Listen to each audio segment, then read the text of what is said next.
that microphone is on. Piggy just said we are receiving you loud and clear, even before I started talking. Oh boy, Piggy, are you spying on me? Do you have something else hidden in here, a secret microphone or something? Anyway, thank you very kindly, Mr. Irish Monk. That is a wonderful super chat to start out the show with, and that is awesome. And oops, you spotted it. Yeah, sorry, Piggy. Hiding it up there beside the printer was not that great of a sound. What? No sound here? Sophie, turn on your micro or your speakers. Somebody tell Sophie to turn her speakers on. Oh boy, oh boy. That is awesome. Hey, what happened to my video? It stopped. Am I still transmitting? Yeah. My video stopped. Did that can run out? The lava ran out? Oh no. Why is it not moving? I didn't stop it. Where did it go? It magically disappeared. It must have run out. Well, we'll do that. How about that? That's working. All right. Oh, the sound is on. Oh, okay, Sophie. Had me all panicky. Anyway, no, we're good. We're good. Anyway, happy Saturday, everyone. It is February the 25th of 2023 here. And we are doing our thing. It is, yeah, it's another day of canned lava, unfortunately. And it is what it is. Dr. Fox, the usual doom mongers are saying Askia is about to erupt. Please mention it. About to? I hope so. Dr. Fox, don't look behind the thistle pick. Okay, I won't look behind the thistle pick. Now you got me curious. I'm gonna have to look behind the thistle pick. I did crop that shot, by the way, Piggy, and just so you know, when I did that. Oh, the camera there. Oh, now I get you with the microphone built in. Yeah, we're hoping Askia blows, but I really want something out there on the Reykjanes Peninsula. It would be really nice. But I mean, we'll settle for Askia. I don't know who's got plans for cameras out there. I know there's no infrastructure out there. It's in the Tules, so hopefully places, people like MBL and RUV will have some kind of portable equipment that they can get signals back to the sites to be able to do their thing. So hopefully that'll all work out. And what's Henry saying? I gotta see what Henry said. No, okay, I'm just looking to see where. Okay, did you install the fresh battery? Fresh battery? Hang on, let me get my battery detector out here. We'll find it. We'll find it. No helicopters for Askia until May 1st. Wow. And I was kind of looking at the distance there, Irish Monk, from Reykjavik to Askia is a pretty long flight, like 175 miles or something, just about 300 kilometers. And depending on which helicopter they've got, some of them don't have that great of a range. So I'm kind of wondering what exactly is going to happen there. But I guess we'll have to see how that goes. And I guess the bigger ones would have a little more range, 450 or 500 miles, about 700 kilometers. But still, kind of a risky business. That would be a long chopper ride to get out there. Hour and a half, 2 hours, depending on how fast you're going. But anyway, let's get at things here. Henry was the first person in today, so Henry gets cookies. And I was wondering about what happened, and I'm glad Henry checked his shoes to make sure he didn't step on Lizoid. Just Icelandic, has a friend with a helicopter and plans to take when the weather allows. And that is awesome. Hopefully he'll be able to get over there. Sue, did you hear any word on whether or not he got a thermal cam yet, or a thermal drone? He was talking about that, but I don't know if he did that yet. So anyway, yep, Henry got the cookies, so good for Henry. And let's 1370 per hour. Holy macaroni. Yeah, that's euros. That is pretty steepish price, but hey, I guess when you're in demand, that is the going rate, maybe even a little higher. And that's the way it goes. Anyway, we'll say hello to everyone in here. So let's start out by saying hi to, first off, our moderators, Arizona Snowman and Piggy and C&D Boy and possibly Gary 24/7 Live, AZ Skies, and Joseph Fields, Texas, and Lucas Snow. And right now I only see Piggy in the chat. I think C&D Boy may have popped in. I didn't see him though. He's probably busy oh, there he is. I was going to say he's probably busy chopping wood or defending himself against the three hens. Oops, or maybe four. But anyway, I'm going to keep quiet on that one.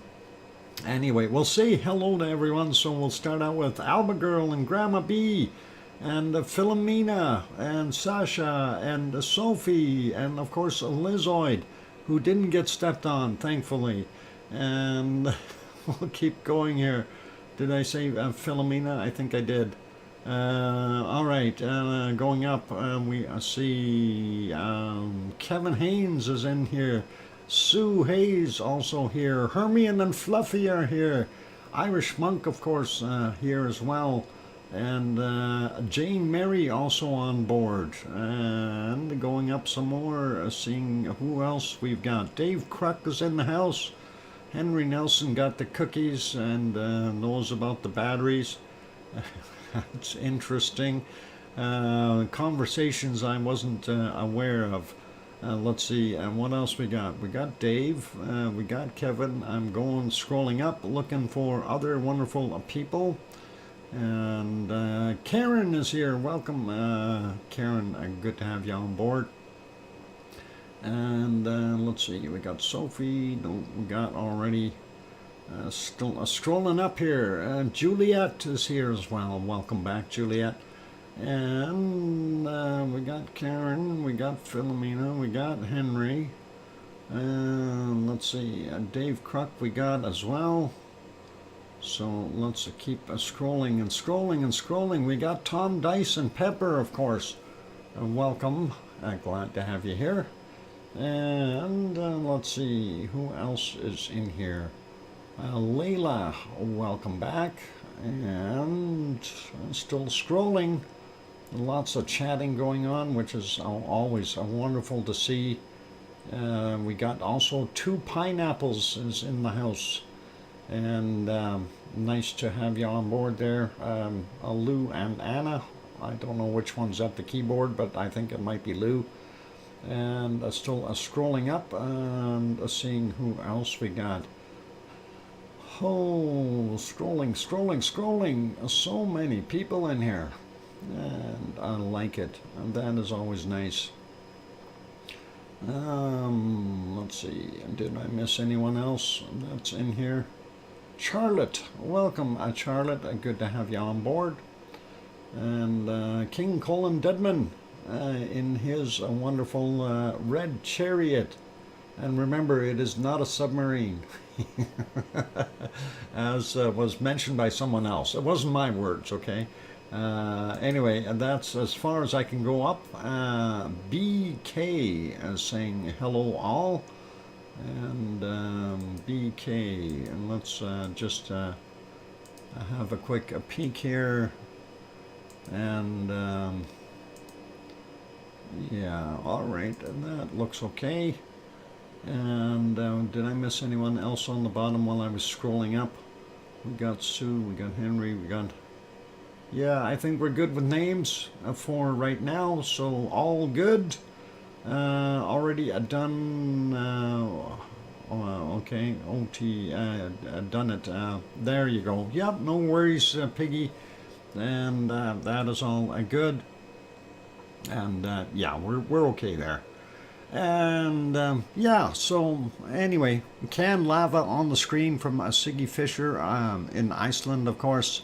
Archived a video, and we will get rid of that for the temporary time being. I just got to get myself on the right screen. Unfortunately, Hawaii isn't very favorable right now, but we will show you. Oh, hang on. Before we show you that, we're going to show you this. This wonderful picture. Oh, hang on. Let's get rid of the little banner on the bottom there. You don't need that. Okay, and this was my thumbnail of the day. So, let me just say, this is a very deceiving picture. It is not the volcano you think it is. And I'm going to keep my mouth shut. This is going to be fun today. Anyway, this is what it looks like in Hawaii there today. And that is the Halemaumau crater, of course, in Kilauea. And that's what we've got going on. Steamy, and I don't know if that level rose up at all in there. It's so steamy, it's hard to tell. I couldn't really judge on that. Raymond Bensler on board as well. Welcome, Raymond. And Sasha, I don't know if I said hi to you, but welcome as well. And let's see, who else? What else we got here? Flipping through the photos. Let's see, make that a little bit bigger. There we go. And refreshing it. And oh, that's actually not a bad shot. You can see the southeast lava pond. And there's our wonderful lavagator over here, and we don't see any lava coming out at all. That's very unfortunate, disappointing, but it is what it is. It does look like it shaped a continent here, a new island, if you will. And of course, the lava was flowing out from this path here into the area, and I don't know if we still have active glow over on this side. We'll take a look at the thermal if it shows up. Yay, lava! Yeah, lavagator's still there, and still alive, sort of. I hope we get some more lava in here again. That would really be nice. I'd like to see that. But you know, the thing was with that shifting of the vent, like from over here to over here, and then from here back over into the west lava pond. That was really quite interesting to see that happening. At least I thought it was kind of neat. This picture from 4:30 in the morning didn't do us any good, and this one from 11 a.m. Hawaii time don't do much good either. We've got these fog monsters in the way here. So let's take a look at the thermal shot, and this was from 4:20 in the morning. We don't see much out here, that extra lit up area that we've seen a few days back. It's kind of gone quiet as well. And then you see over here, that would be about where the lavagator would have been. And we don't see much there either.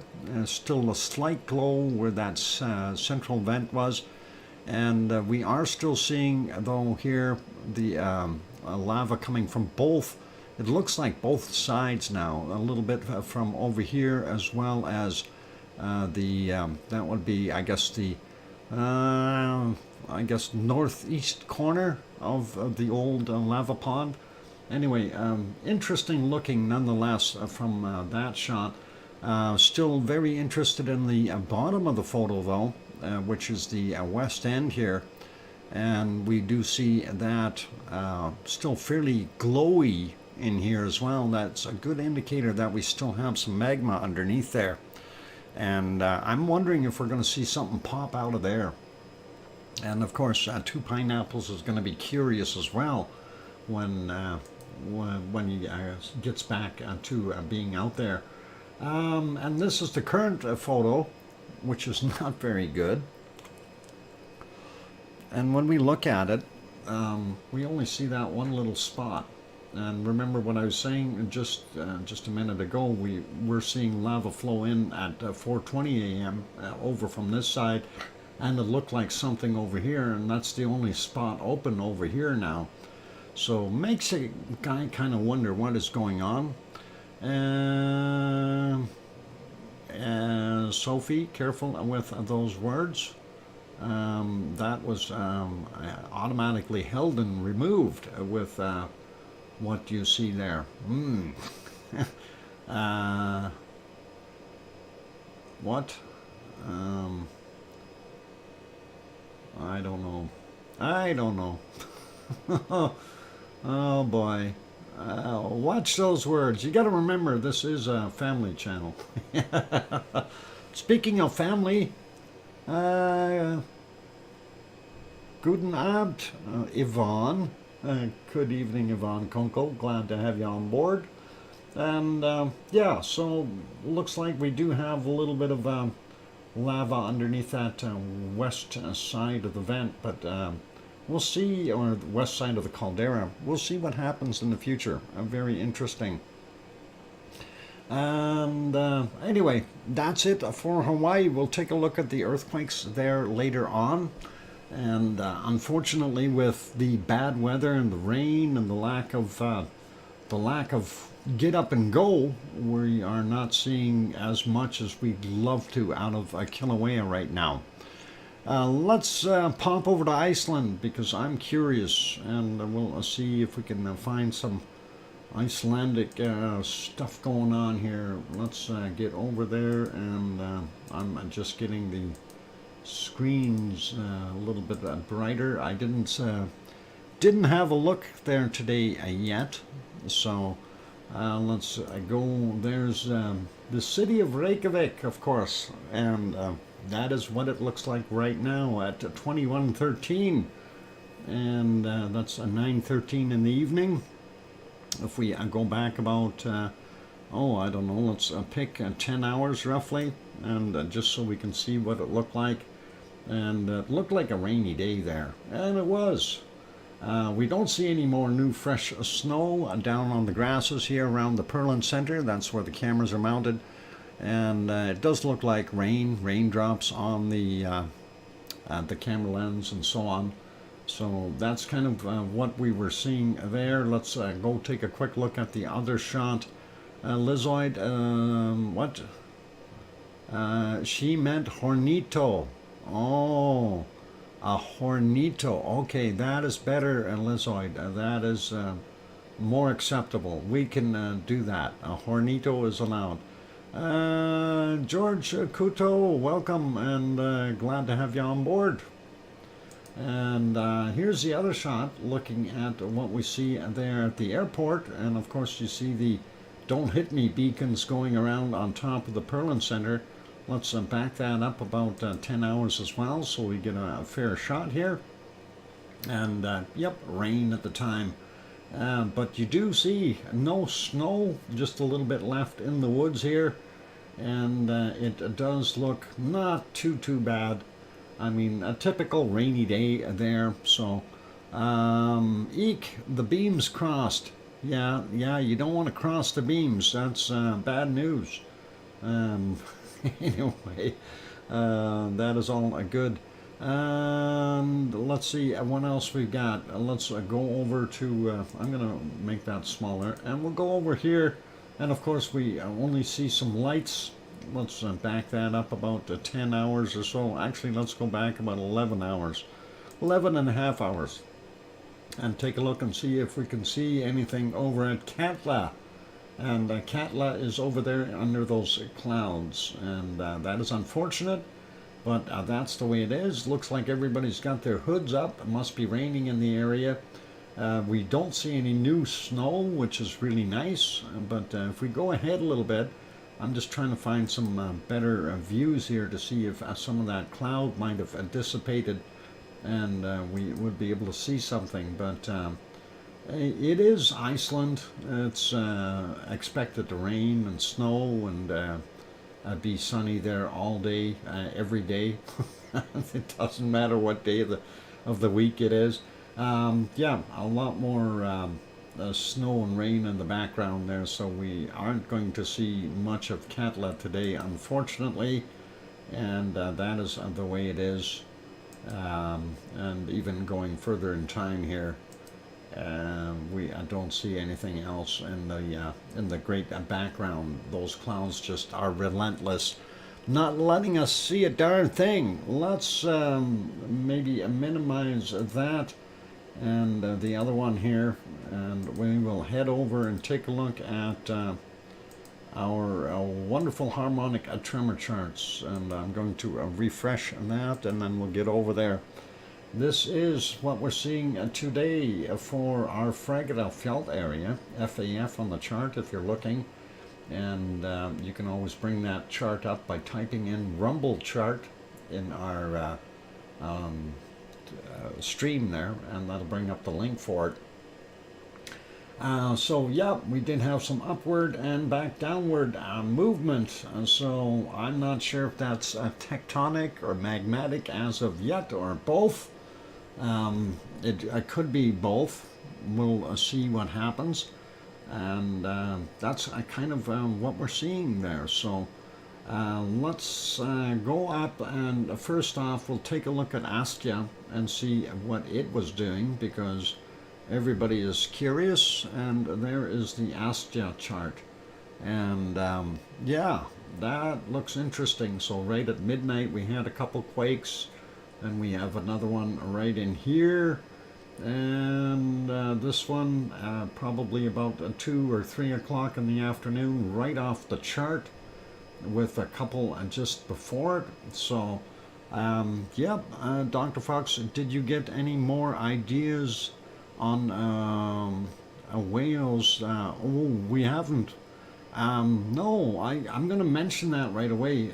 Actually, let's finish this report for the harmonic tremor charts, and then we'll talk about whales for a second. If anybody's got any ideas, there was a quake in Wales, in the Black Mountains, and I'm curious on what might have caused that. Anyway, not a huge quake, but it was one. So a 3.4 or something like that. Well, I have to take a look on the chart, but or on the map. Yeah, it's a little bit odd. Anyway, we are seeing a lot of activity underneath Askia, and very close proximity with those quakes. It shook the buildings. Oh, so it did. Merlin is waking up. Ah, there you go. Henry's got the idea. Merlin is doing things. 3.8, 4.2 in Wales. Okay. Okay. Interesting, Colin. I haven't got anything apart from Rhoda area. 3.8, 4.2 in Simru. I think it is. Okay. Interesting. A quake north of Cardiff in Wales was the result of a coal mine and subsidence. Ah, and that being the Black Hills, of course, that is a coal area. Thank you, Irish Monk. That would make a lot of sense. So something collapsed there, perhaps. or somebody's blasting something. We'll usually blasts are only about a couple hundred, sorry, about 0.2, 0.4, depending on how much they use.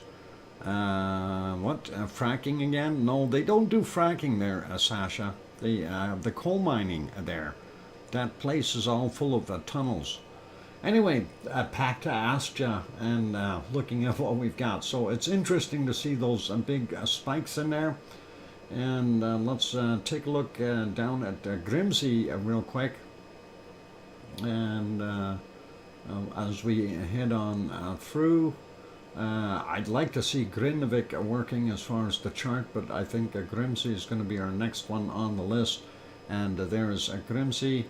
And we see it too had a very large uptick as far as this is probably a tectonic from what I'm seeing here. I don't know if that would have any magma underneath there and doing anything either.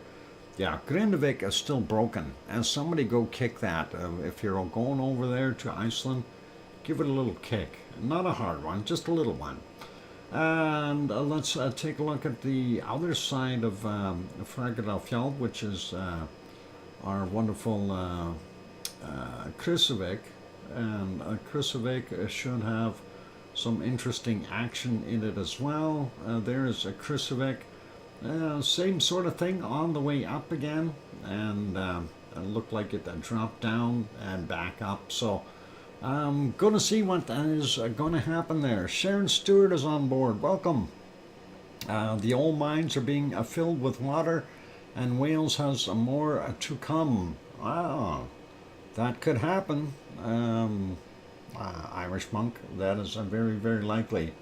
Anyway, that's what we've got there. So, yeah, I'm just to pop over to the earthquake map for a second, since everybody is curious about it. We'll take a quick peek there and just show you where that is. And I'll actually put that on a street map view so you can kind of tell. And this is where it happened. And what they are reporting is a 3.4. And that is what they've got on the map here. If we put it on the terrain, you can see that's the Black Mountain area.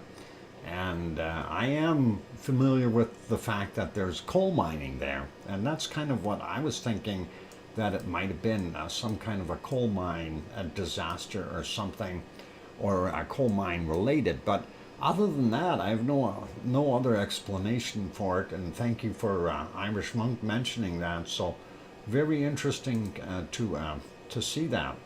And that is interesting all the way through. Let's see, as close up on the satellite image shows that it's actually underneath some farmer's field. So hopefully they won't have anything subsiding there. The whole of West Wales is all mining villages. It doesn't surprise me, you know, these places over here probably based on mining. This probably was a coal mine in here, looking at the way everything is kind of centered around it. And if we go back on the street view, yeah, that's probably what it was. Pardon me. So anyway, that gives you a pretty good idea of where that little shaker was, and that's kind of interesting. But let's, Dr. Fox, it is on a fault line. Oh, is it? That is interesting. If it is on a fault, I didn't know that. Doesn't indicate the fault here. I wonder if it's on the other map here. I don't think they show faults on here at all. So if we go to the other view, yeah, they don't show much in the sense of faults in here. And of course, that is the aerial shot. That aerial shot looks a lot different than what we see on the other one, 3.4. Why is that so different than the other one? if we go back to the satellite shot here, where'd it go? Oh, there it is. That don't look the same. They're saying it's over here, and the other guys are saying it's there. Okay, something is not quite right in the same area. They're showing that in a different spot. All right, I'm wondering what's going on here. We didn't have 2 quakes there, did we? 3.4 and the Latin Lawn 51.979 and 3.13. Let's go to the other map, see what it says. And yeah, they're showing a different location for it. I wonder what's going on here.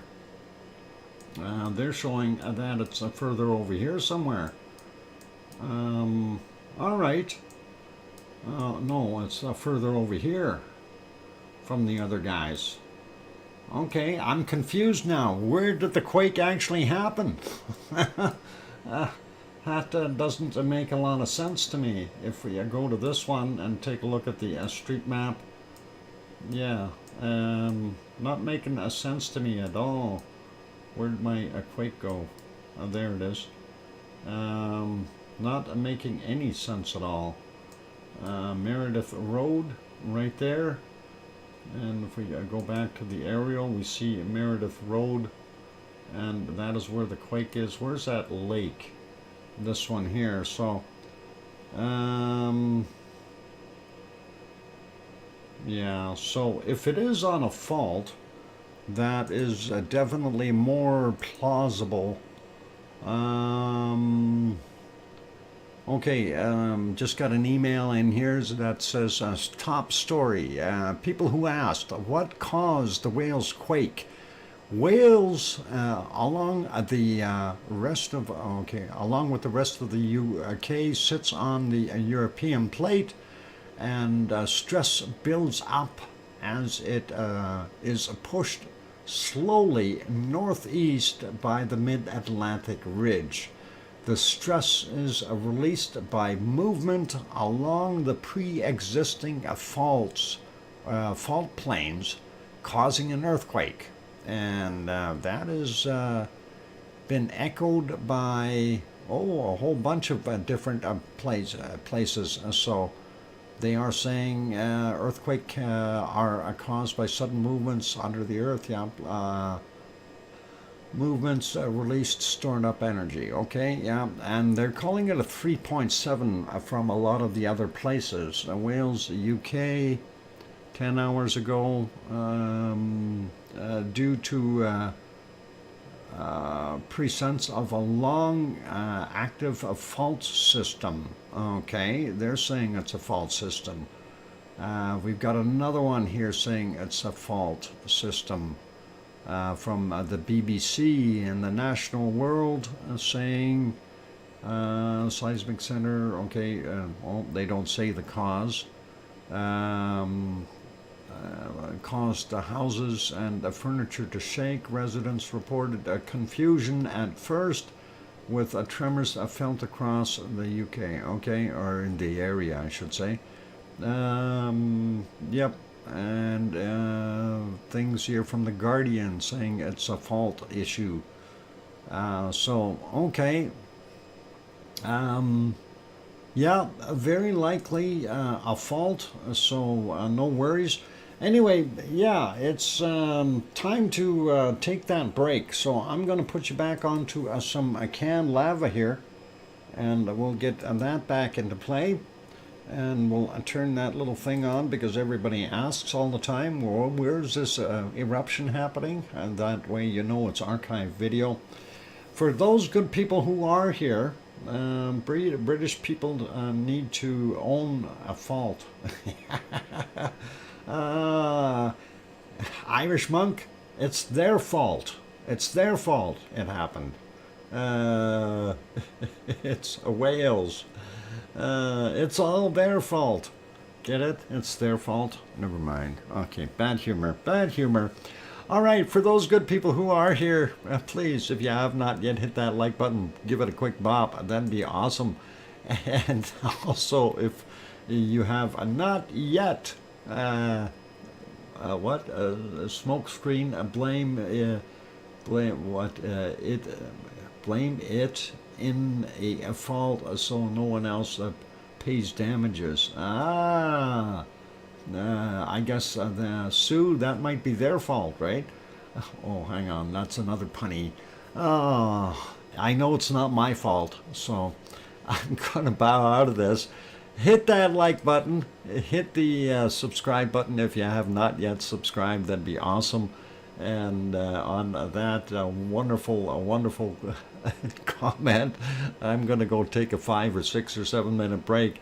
Don't go away, you guys. Keep smiling, and of course we'll be back in a few minutes. Sue says, not my fault either. Oh, as long as it's nobody's fault, we're all good. But I'll be back. It's good. It's not my fault, really. I'll blame it on Wonky Donkey. Wonky Donkey, it's your fault. Okay.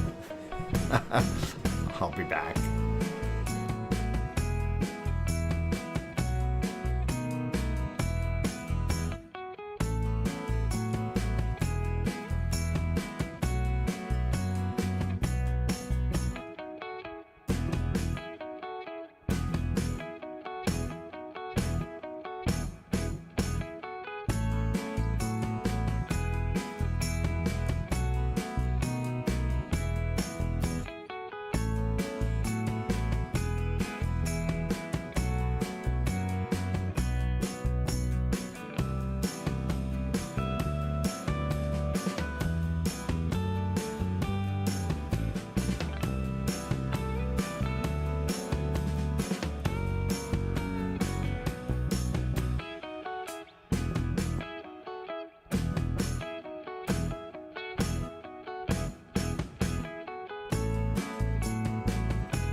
And there we go. The microphone is back on. Welcome back, everyone. Glad to have you all on board.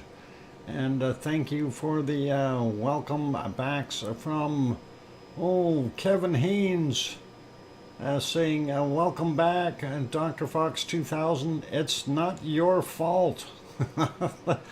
And, okay, before I say thanks to everyone, I'm going to say, hi, Barney Bird. Hi, Barney Bird. Hope you're doing good. Anyway, welcome back to from Alba and Leo and Jane and Kevin and Sue and Mars and Sasha, and that is awesome. Too busy eating cashews. Hey, Barney Bird, share your cashews. I like cashews. Sharon Stewart says, I hear you, Dr. Fox 2000. And that's all awesome. Anyway, somebody was saying the earthquakes are there. All birds survive in the wild for before cages. Yep, they certainly did, Irish Monk. I agree with you in that sense. If you have a domestic bird or domesticated bird, it is it's one of those things. You have to give them a safe place to hide, stay away from the cats and stuff like that. So sometimes it's safer to lock them in the cage. That way they don't become cat food. But anyway, yeah. And speaking of that. Little interesting tidbit of information. Like a lot of people were talking about wind turbines taking out the what, and a domestic bird dinner. Well, hey, I'm sure you've eaten chicken and turkey before, Irish Monk. Those are along that same bird line, aren't they? They got feathers. Yeah, with the barbecue sauce. Yeah. All right, let's be good. Yeah, but the birds, it's. I think I've mentioned this before here. Everyone was always worried about wind turbines taking out all the birds and everything. Yet they don't realize that. Here in Canada, and I'm going to use Canadian numbers because I know what they were. Here in Canada, we have an average of about 10 billion birds per annum as far as the bird count. 1 billion birds, not 10 billion. So what ends up happening is, on average, we have a loss of about a third of them per annum. And that is about 300 and some thousand of those birds pass away every year to whatever reasonable dilemmas that are faced. And out of that, a majority of those birds, 274 what is it? Yeah, it is 10 million. It's 1 million, or 1 billion. Sorry, I'm getting my numbers mixed up here. 1 billion. It's 274 million is the estimate that are taken out by cats, whether it's domestic and feral cats.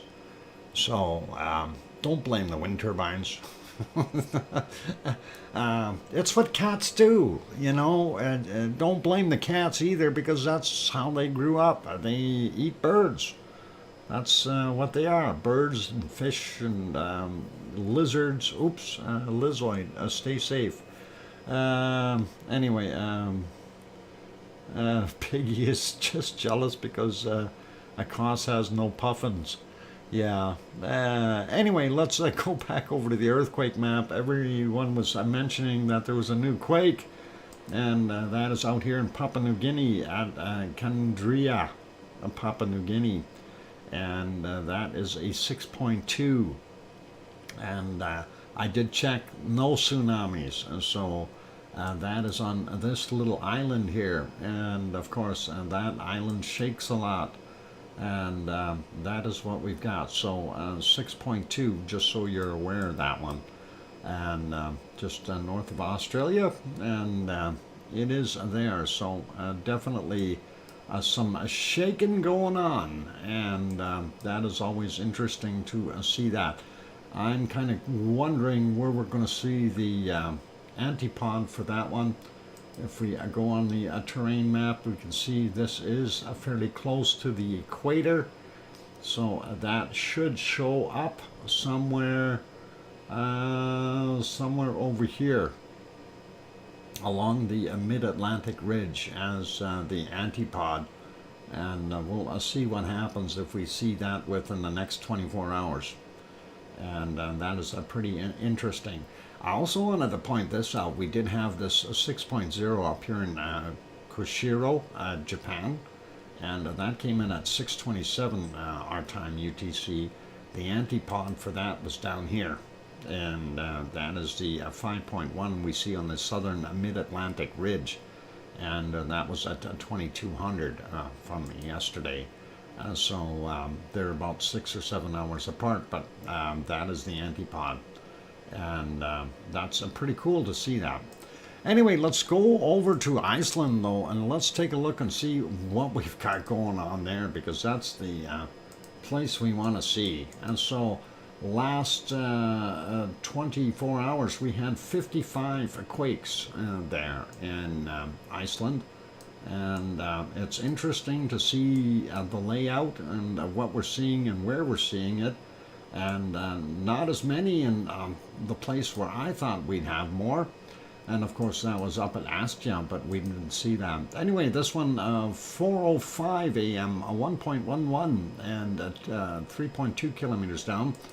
This one right on the Reykjanes Peninsula, 2:25 a.m. 4.2 kilometers down for him. And not too far away from Reykjavik, we have this one, a 1.06, 6.8 kilometers down, 1:49 a.m. for that guy. Let's grab this one over here at Hekla. I think that is Hekla. No, Hella. Sorry, Hella, not Hekla. Hekla is over here. There, no, Hekla's up here. Then we've got this guy here from 11:30, and that came in at 2.62 in magnitude, 4.8 kilometers down. Next, a quake over 12:08, and that was a 1.2. You're saying a buffering? I'm looking at my bit rates. My kibbles and bits are solid. I don't know what's going on. Kibbles and bits are solid here.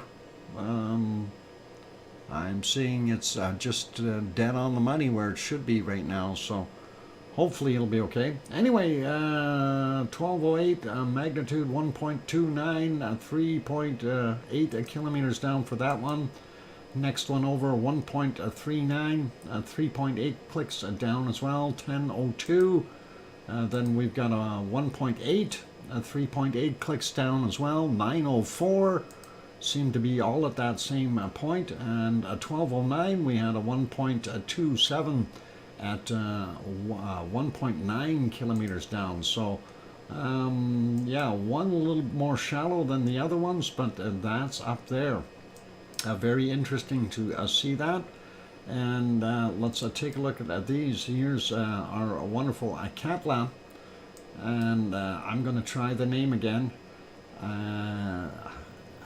Hayafjall. Oh boy! Now I practiced so much. Now I forgot it. Hayafjall Yoko. Hayafjall. Oh boy! I'm gonna have to practice more. Anyway, 1640 up there, magnitude 1, 5 kilometers down.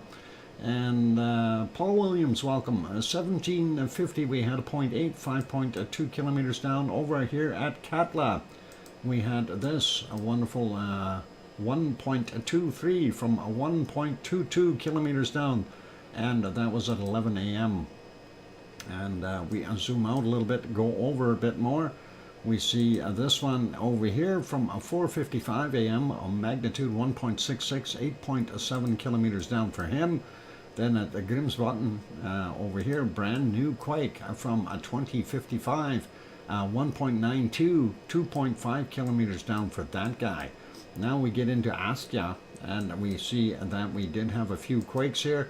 1:46 a.m. we had a 0.27, and that was 5.3 kilometers down. Then we had this 0.8 from 15:01, 3.1 kilometers down, and then we had this guy from 15:01, and that would explain the big spike, and that was from 1.97 in magnitude, 2.7 kilometers down.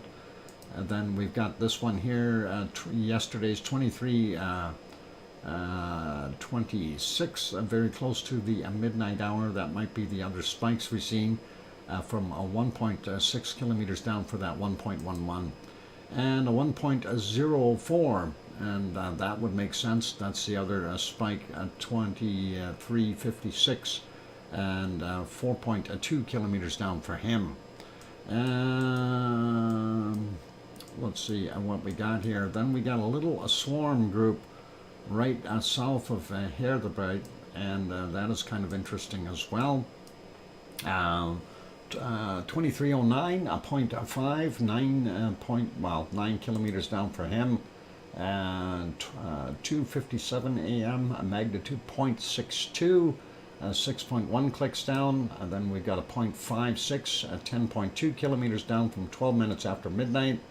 And then we had this one, 1:54 a.m., 0.73 in magnitude, 9.5 kilometers down. Next one over, we've got 22:17 for a time, 0.57, 8.5 kilometers down. And then we've got a 1.26, 7.06 kilometers down, 55 minutes after midnight for that one. And then we've got two stacked right here. A 0.51, 5.4 kilometers down from 22:06 as well. And then the other one behind it is a point, hang on, let's do that again. Oh, I guess I gotta go closer, 0.4, and that is 43 minutes after midnight, 6.5 kilometers down for him. That's the stuff south of what we see there.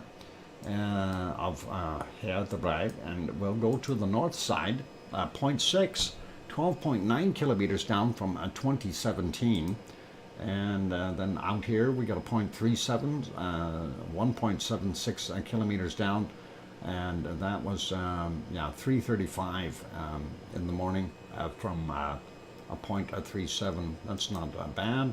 Magnitude 0.86, 7 kilometers down, 22:36. Let's zoom into this little group. This one from 13:33, magnitude 0.83, and it disappeared, 8 kilometers down. Then a 2.43, 7.6 kilometers down from 8:12 a.m. Then we've got this one at 16:22.5, 4.3 kilometers down. This one from 13:12, 1.56, and 8.7 kilometers down. And then this 0.85, 3.6 kilometers down from 8:14 a.m. And that covers the ones at Herdebreit as well. So interesting grouping, and we'll see what we get happening there. Now going up a little bit further to the north, let's start with the furthest one north here. 2.37 in magnitude, 10 kilometers down, 40 minutes after 10 a.m. Then we have a little stack here of 4, 0.68, 10.3 kilometers down, 23:33 for him. Next one over, 1.67, 10.6 kilometers down from 23:24.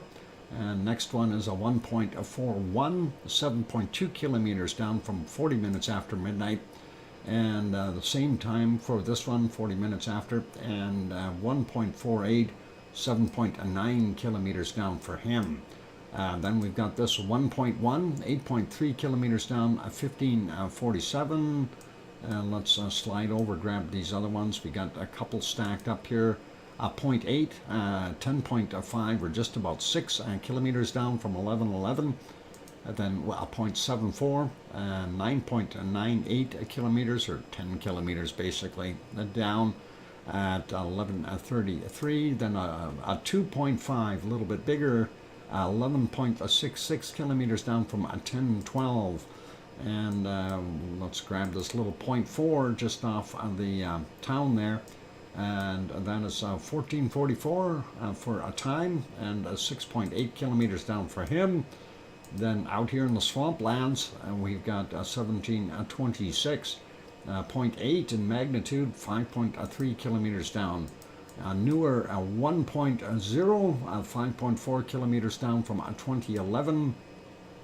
And again, we got 2 or 3 stacked up here. I think that's 2.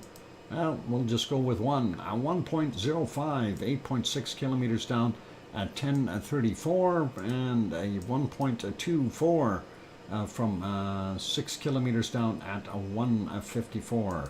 And let's zoom back out and see what this little cluster is. And that is 1.11 in magnitude, 4.5 kilometers down, 2:30 in the morning. And this one is 2:39 in the morning, 1.02, 4.4 kilometers down. Next one is from 3:37 in the morning, magnitude 1.25 and 6.6 kilometers down. And then we've got this one here at 6:22 a.m., magnitude 1.12, 12.5 kilometers down. Let's see, anything else? Yep, one more up top here. 2.37, 10 kilometers down from 1040. That is it for our quakes there in Iceland. Perfect timing. It is break time. And I'm going to go take a break. And after the break, we will have bacon seeds. And then we will guess at the volcano of the day. And remember what I said. The volcano is not the one that you think it is. And I'm going to chuckle at that because you guys are going to try to guess and guess and guess, and I'm going to keep quiet. And I'm not going to give any other hints today. Oh, mummy, a goddess. Welcome, oh, mummy of hamsters. Good to have you on board. And let's go back here to the canned lava for now. For those good people who are here, if you have not yet hit that like button, give it a quick bop. Also, if you have not yet subscribed to the channel and you're sitting in the Lurkers Lounge watching and you like what you see and you feel we've earned it, by all means, hit that subscribe button. That really help us out. On that friendly note, I'm your host, DrFox2000, here in Edmonton, Alberta, Canada. I'll be back in about 5 or 6 or 7 minutes. And welcome, Paul Williams. And did I miss anyone else coming in here? I got old mummy of hamsters, a.k.a. old mummy goddess. Yeah. And I think that's everyone. Oh, Chuckster's in here as well as Serotonin. Welcome, you guys. And did I miss anyone else? Hopefully I got you all. Anyway, if I didn't say hi, I do apologize. We'll try to get you later. I'll be back. Don't go away. Keep smiling. Play nice in the lava.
And there we go. Welcome or welcome back. I thought I had to cough, but just as I turned the microphone on, but I'm not sure if I'm gonna.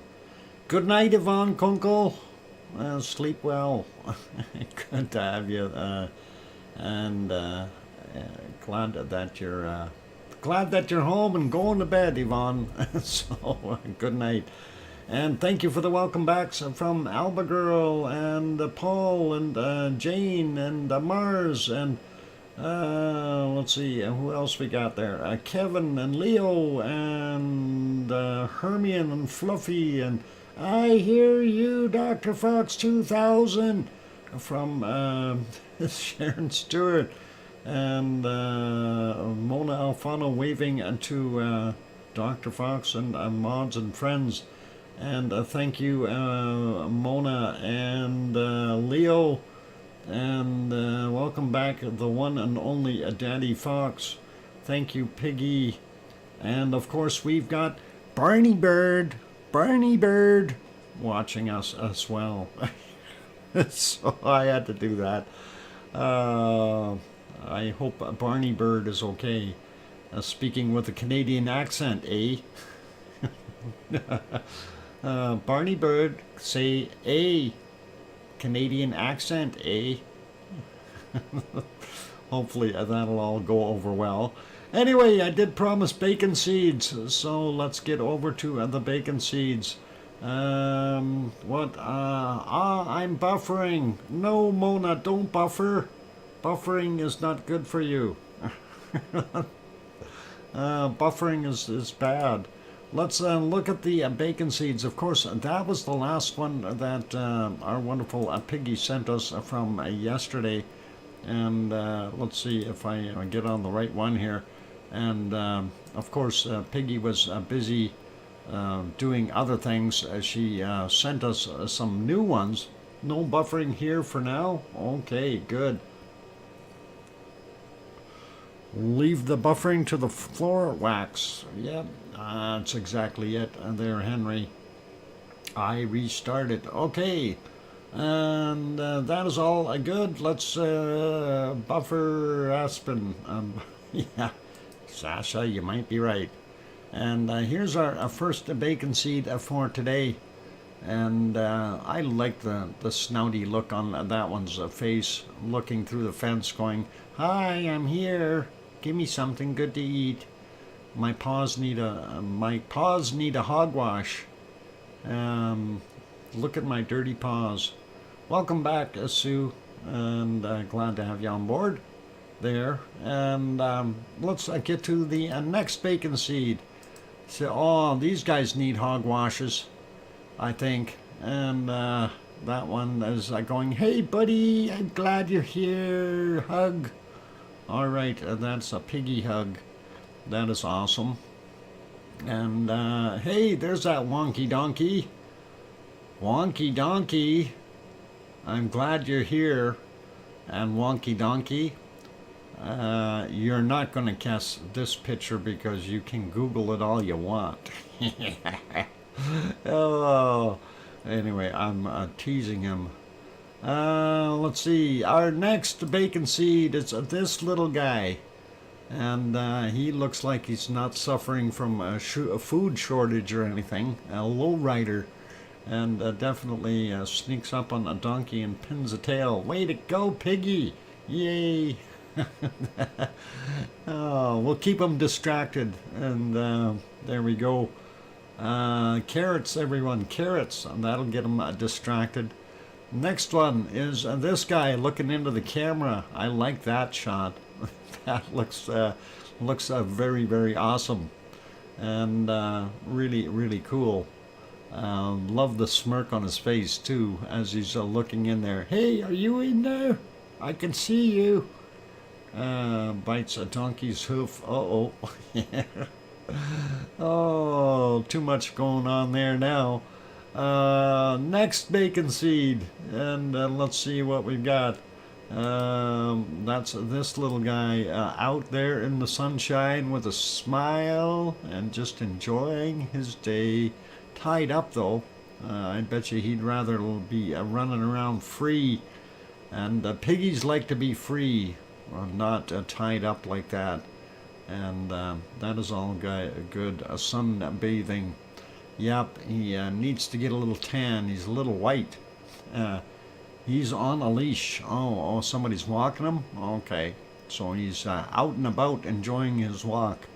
Has to be kept under control. Otherwise he'll run off. And the next bacon seed is this little gaffer. And he was just in his daybed having a nap and got up to smile for the camera. And that is really cool. Oh, I got a message. What did I get? Oh, yep. Yep, of course. Samsung account legal term update. Yeah, I don't have a Samsung account. They keep sending me those updates, but I don't have an account, so I have no idea why they do that. And I did add a couple bacon seeds. That was the last one that Piggy sent, so I added this one. And I hope you enjoy this, a couple of little bacon seeds here as well. And these are awesome. And we figured I would need more. Yep, twins. They certainly do look like twins. 2 seeds in one. Yep. And they are cool. And one more. There we go. Another one looking right into the camera, going, "Hey, are you in there? Do you got snacks for me? Dr. Fox, please, can you show the painting?" Yes, Piggy, I will show the painting, and I'd be happy to do that. Give me a second, though. And since I loaded it on the other machine, I didn't have it cropped on this one, but I will do that right now, and we can do that fairly quickly. So you can keep staring into that pig's eyes, and I promise he won't bite you, and a piggy will behave in the meantime. So I'm cropping this painting, and I've got it cropped, and I will save it as image, and we'll go thistle painting. Oh, painting. Okay, a thistle painting, and I will see if we can bring that up really quickly. And I also want to bring up the other shot, so I'll bring this one up first, and then we'll show you the photo that they used for the painting. And there it is, and this is the painting. So one of Piggy's friends did this wonderful painting of a thistle, and that is the painting. And when you look at that, I'm going to turn the background off. When you look at that, that is a beautiful, beautiful shot. And what I will do now is I will, you know, for a painting, at first, I mean, I looked at it and going, okay, that's another picture of a thistle when a thistle was young. And I will now show you the picture that they actually used for that. And that is this one. And that is pretty awesome to see. Oop, I cropped that one a little bit different. But so that on the right is the painting, on the left is the original picture. And when I looked at that, at first, like I said, I was stunned because I thought it was, in fact, a photo of a thistle. So that is a pretty awesome shot. That you know, that the person who did that does have absolutely good talents, and you gotta love it. And you know, congratulations to you, Peggy, for getting that painting, and that is just gorgeous as far as I'm concerned. She is doing Lena and the girls, so yeah, and you know, that is really really cool. And like I say, the left one is the photo, right one is is the painting, so there's no confusion. And you know, there's a little bit of difference between them because it's an artist's hand working on it, but when you look at it, that is very very well done. And the painting captures a thistle better. Yeah, I think, you know, regardless of what we look at or say about it, it is absolutely a gorgeous shot. So, cleaner feet. I don't know about that, Jane. It's all good though. So yeah, no worries. Let's leave this on the screen there, and let's get on to our next place of to go, and we will go over to the Azores. And of course, that is the island of São Jorge, or São Jorge, if I say it correctly in Portuguese. And there we've got one of the little towns. We can't see the lights of Pico Island off in the distance. A little bit rough weather there today. This down in the front here, this very bright area, that is the harbor, of course. For those who aren't familiar with that, whoop, I did that wrong. There we go. That's what the shot looks like during the day. Oh, the volcano guessing. I knew I forgot something. Darn it. Okay, let's go over and guess a volcano. While I'm here, let me just turn that off for a minute, or pause it. So the volcano guessing, yeah, we were going to do that. So the thumbnail I used today, and I was kind of saying that we are only going to get one hint for today, and that with this on here is what I used for a thumbnail. So, of course, you guys can try to guess what volcano that is. And a little bit of fun. This will be interesting. I'm going to guarantee that, we already have two answers. Mars 2028, right off the bat, Ragnar. I didn't make it tough enough. I didn't make it tough enough. I'm okay. Tomorrow's is going to be really hard. It is Ragnar, and that is one of the shots that I used out of one of my videos that I got. So you wouldn't have been able to find that. So Mars 2028 gets the cookie for winning it, or the stack of cookies. This was easy. I know. I made it too easy. I got to do that again. I'm going to make a tougher one for tomorrow, okay? I'm going to make it really, really tough for tomorrow. Of course, I could immediately recognize my obsession clock. I think I saw the live stream that it was in. Okay, no worries. And yeah, that was way easy. All right, tomorrow is going to be tougher, you guys. I guarantee you tomorrow will be so hard nobody will guess it. Another one? Or you want another one right now? Serotonin? You want maybe the one for tomorrow? Let me see where I put that shot. We'll make this a little bit more of a challenge. Let's see if I can find it. I have to find it. It's in here somewhere. And where did I put it?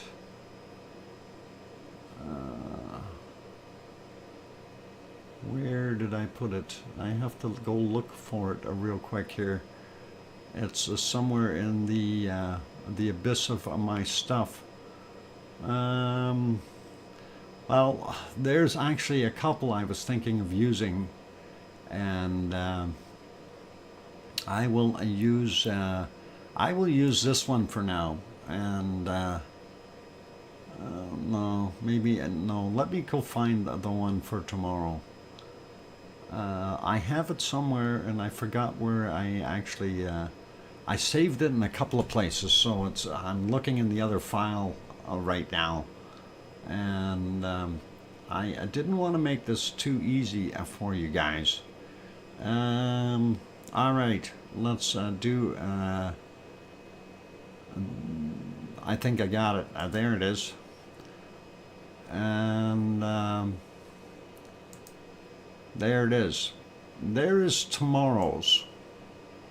Okay, so go figure that one out. And I dare ya. All right, since the first one was easy, I know this one is going to be a lot harder. And you're probably Googling right now trying to figure out which volcano that is. Nope, not Fuego, not La Palma, not Etna. Nope. And nope, not Ragnar.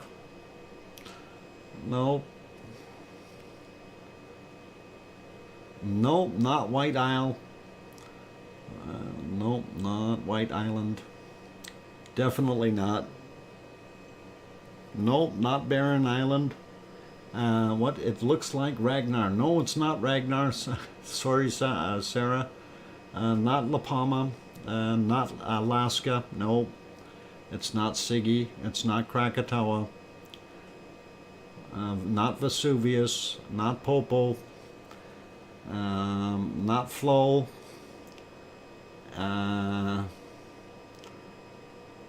Well, I can't tell you that. I got to keep that a secret. Not Reunion Island. Nope. Not Aso. Not Sakurajima. Not Ragnar. Nope. Nope. I got you guys stumped on this one, don't I? That's why I wanted to use it tomorrow. I thought this one was a little bit more of a stumper. Not Bromo. Not Aso. Not Stromboli. Maurithia, nope, not Maurithian, not Aso, not Bob, nope, nope, nope, and we'll keep saying no because I know you guys aren't going to get this one. No, not Vesuvius. Irish Monk, are you still here? You might know which one this is. Montserrat? No, not Montserrat. Irish Monk, are you still here? No, it's not Nar, not Rag or Nar or either one of them. If we don't get it, keep it for tomorrow. No, I'm going to let you know today what it is because, Henry. But what's the name of the actual volcano, Henry? What's the name of the volcano? Okay, that's not the official name of the volcano. You're close, though. Irish Monk, you know this one? I know you lost something over there when you were there. That should be a big hint for anyone who's been in the show here watching this.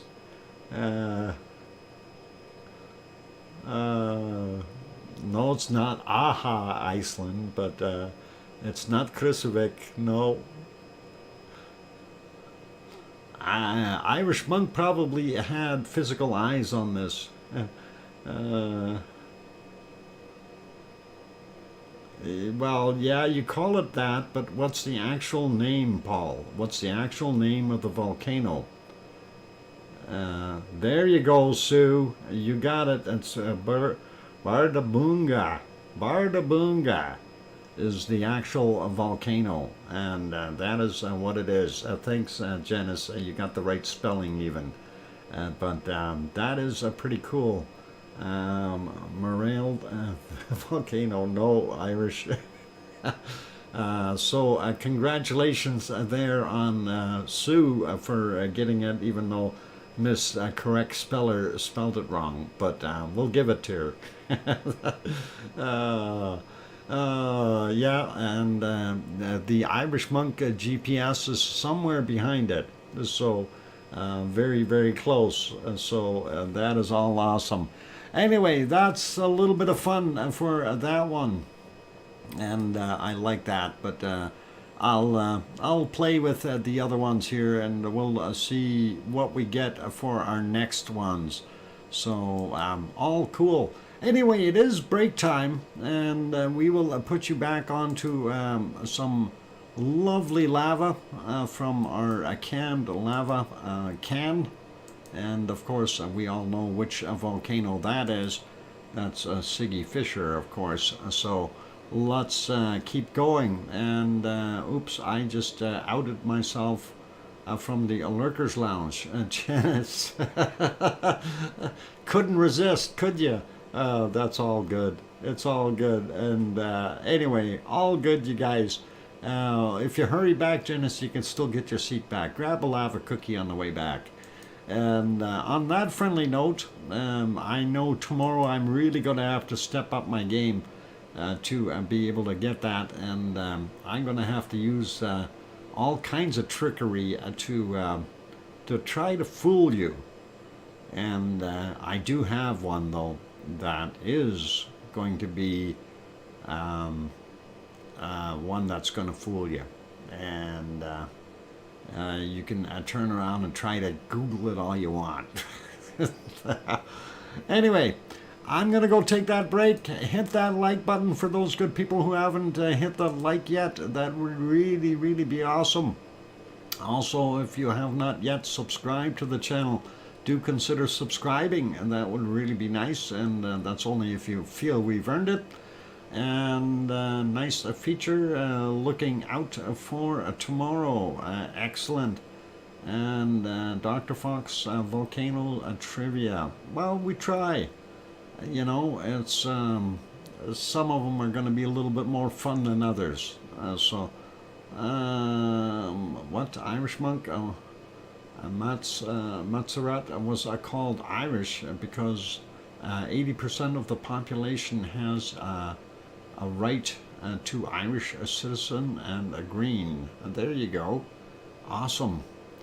Anyway, I'm going to go take that break. Keep smiling, play nice in the lava, and I will be back in about 5 or 6 or 7 minutes. Don't go away. I'll be back.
go. I've got the microphone back on. Welcome back, everyone. I'm glad to have you all on board.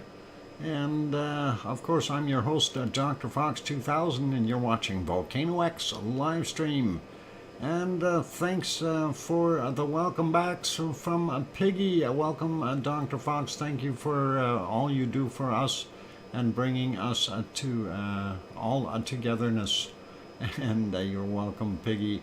And thanks, Jane and Sue and Alba Girl and Kevin and John and Paul and let's see, Mars 2028 and Gaines is here. Welcome, glad to have you back, Gaines. Oops, I'm lagging. Typed on the video and lost it. Sharon, I hear you, Dr. Fox 2000. There we go, got it. That's all fun. All right, well said, Piggy. You earn a snack. There you go. And awesome. And glad to have everyone on board. It's always lots of fun. Anyway, let's carry on with looking at stuff. Thank you, Dr. Fox. You do it better. I still want to hear you singing it, Sharon. I seriously do. I want to hear you with the others there. You guys got to record it. I mean, if you're singing, you got to do it. It's mandatory. You got to do it. Anyway, lots of fun. Okay, I'm trying to turn off the lava here for a second, or pause it anyway. I like pausing it. Love having that power to be able to stop a volcano in mid-eruption.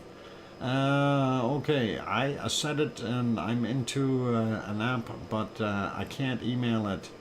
What? Need a new app. Okay, we'll see what you can do. Hopefully you'll be able to figure out something. And pause the video. Okay, I did pause the video, Piggy. It is paused. I'm sure I used my paw on it and paused it. So let's get back over to what is it? Sao George for those English-speaking people. Anyway, it's getting foggier there. Let's go to the other shot. And we are still here before midnight, of course, so we can see the waves splashing in there and realize that, no, you don't want to be out in the water. Those waves are a little bit big. So, yeah, you need a medium to a large size vessel to be traversing the Atlantic Ocean right now there in the Azores. Anyway, for those people wanting to see that, that's this shot here that we're looking at, but we're looking at it at nighttime. It's not from today, though. That is from a week or two ago. 2 weeks, 3 weeks. Sits in a stowy. Oh. You'll be okay, Piggy. Actually, Piggy, if you want to go rest, you can, do that. I know we're waiting for C&D Boy to show up, but he's probably playing referee or something. So no worries. Anyway, let's carry on with what we're looking at. And that, of course, is the waves splashing in on the shoreline. So need a bigger boat. I think they said that in Jaws once. Let's get over. We'll just fall asleep. Not a problem, Piggy. If you need to rest and go to sleep, you do that and rest your aching bones. Kevin Haynes also gifted a 1 membership. So Irish Monk gifted a membership. Thank you. And then Kevin Haynes also did. So for those people who are not members, click on those membership banners and make sure that you've got it turned on. There's a little button there that says accept a gift. Make sure that you've got it turned on so you can accept that gift. And I'm going to write that down. Kevin Haynes on this one. And we had the earlier one from Irish Monk. And thank you very kindly, both of you, for gifting the memberships. Nobody's got them yet, so hopefully somebody will do that. Dr. Fox is used to me falling asleep midstream. It's my melodious voice that puts her to sleep. And I know Barney the birdie, or is it Barney Bird? Yeah, Barney Bird is listening, and Barney Bird doesn't fall asleep though. He's very attentive. But Piggy, she'll fall asleep. Anyway, let's go over to the other one. And I'm going to refresh this since we didn't have any earthquakes showing on the other map. Going to see what we've got coming up on this one. Hopefully it'll refresh a little faster than what it's doing. Alright, it's not going. Why is it not going? Let's stop it and try refreshing again. And there we go. That worked. And let's get rid of the advertising and make it bigger. Check down here. No quakes. So the Azores had no quakes. And that is kind of what we got. Thank you, Piggy, for that wonderful super chat. Dr. Fox, we love you. Hi, Barney Bird. Sharon P's bird is called Barney Bird. I'm going to write that down. Piggy, thank you very kindly, Piggy, for that wonderful £2 super chat. That's awesome. Appreciate the support and everything that you do for us. Charlotte was gifted one of the memberships. Way to go. That's the one from Kevin Haynes. And the one from Irish Monk is still up for grabs. So if you guys haven't scrolled up and turned on that little feature, you might want to do that now. Like Paul Williams as an example. I don't see you in green. You could scroll up, way up, and make sure that you get on the Irish Monk one there and turn on that accept gift feature if it hasn't done that. Pigs sleep about the same time as humans. Okay, if you say so. Anyway, Azores, in case you're wondering where they are, right in the middle of the Atlantic Ocean there. And you can see Iceland up here, and the mid-Atlantic ridge, and then of course the red line here, that's the East Azores fault. And this will be Portugal and Spain and France and England, and of course Irish Monk over here waving to everyone, and he likes waving. I know he does. And then of course over on the other side here we've got Newfoundland and Sue on there waving from her side, and a Wonky Donkey waving as well from over here somewhere in England. And here we go. I Piggin don't, and my humans is a what? Insomniac. Okay, there you go. Everybody's waving. Now we got, yeah, Grandma B over here too. That is awesome. Okay, let's leave that. Let's go over to the next volcano. We are going over to where is that? That is Popocatépetl. And Popocatépetl, of course, is about 70 kilometers south of Mexico City. Good night, Piggy. Sleep well. And good night, Thistle. Hopefully that's on recharge too. And anyway, that's what we're seeing, kind of steaming coming out of there. Listening about chat off. Okay, not a worry. That way your puppet monster can't get in there. They're on recharge. Excellent. And let's back up a little bit. We did see a few little plumes coming out of there, but I didn't see anything that was really super blasty type until we had this one here, and we can see this is about a 3:38 their time, or 15:38. We do see some of that gaseous tephra type material coming out and blowing off to the other side. This other stuff behind it, I do believe, is clouds. Of course, this is a very tall volcano. Sharon P.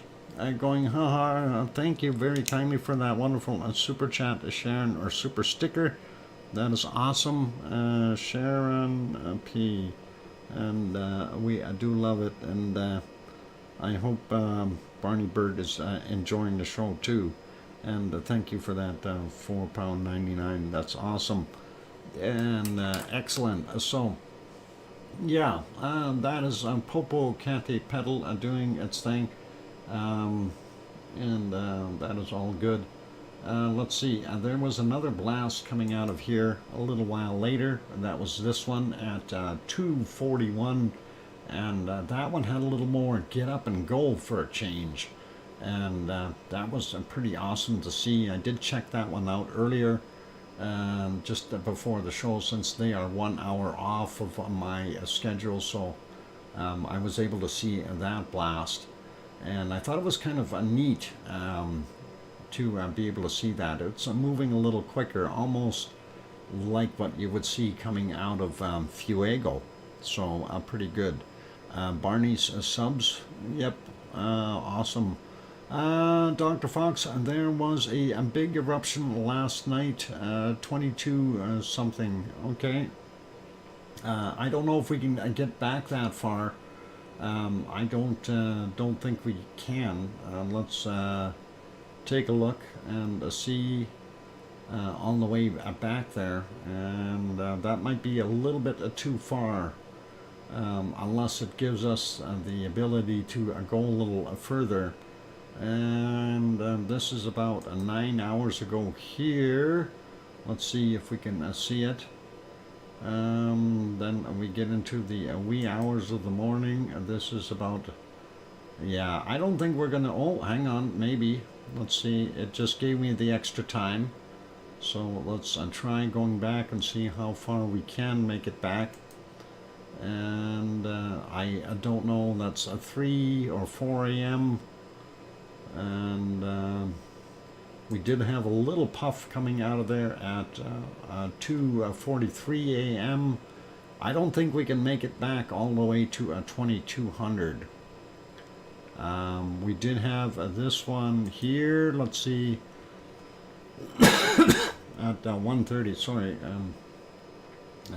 this one, let's see if we can get that going, and that was right in the 132 mark there. We should be able to see something there, but it's on the report. Okay, we'll do the report next, and we'll see. Yeah, this one, I don't think there was any lava involved in this one, and I did miss that one from last night. I know it was doing stuff, but I don't think we can get back that far, unfortunately. It allows us about 16 hours right now is the maximum I can get back, so that would have been right around here, and that would have been just about, yeah, 1:10 a.m. So unfortunately, if it was at 2200 last night, yeah, we can't get back that far. We've only got about, what is it, 15 and a half hours here of recorded time that we can see, and it probably would have been nice. Unfortunately, we couldn't see it. Let's carry on to our next volcano, though. I'm going to put this one back on live and make it small again, and we'll go to Fuego, and Fuego is in Guatemala, and Fuego's been puffing a little bit as well. Nothing too serious, though, from what I was observing earlier. At least not during the show. I don't know if there was anything big coming out of it. A little easier, I think it's out of gas, quite frankly. This was at 3:34 their time, and earlier here we did see a few little extra puffs come out. Let's see, this one would have been just yeah, about an hour before the show. I think this one I did see, but it, again, you know, it comes out fairly hard and heavy at first, but we don't see a lot of tephra and debris flying off of those plumes. Some of them are sometimes are pretty big, and That one wasn't quite as large as what we've seen in the past little while here. Some of them are huge, and I think it's given off a little too much gas as of late. Let's see if we can. This one was a bigger one here. Let's see if we can get it right on the right one. This was at 1036, and that developed into a fairly large plume. Didn't see as much tephra flying off though. You know, on some of the blasts, you see a lot of material. Literally, you see the lava bombs and chunks of material dropping out. You do see a little bit of ash fall right in here. Not a heck of a lot though. And let's see if we can go back and find another big one. This one is another one that happened, and it's about the same looking as that last one. So I call them intermediate puffs coming out of Fuego, and not super large. This is another one, and again, same kind of thing. If we advance it, you can see that plume went up fairly high, and then you see a secondary plume coming up behind it, and trying to push the other one up, but nothing too big. This one was a little bit bigger here, and again, let's back that up just a little bit so we can see if there was any debris or rock being thrown out.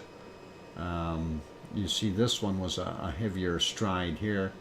We might see something flying out of there, but again, still pretty quiet. But it did continue quite a bit, though. That's the thing. It's been very constant, and sometimes it's better if we get to wait a little while before the puffs come out. In between eruptions, then they're usually larger eruptions from what we see.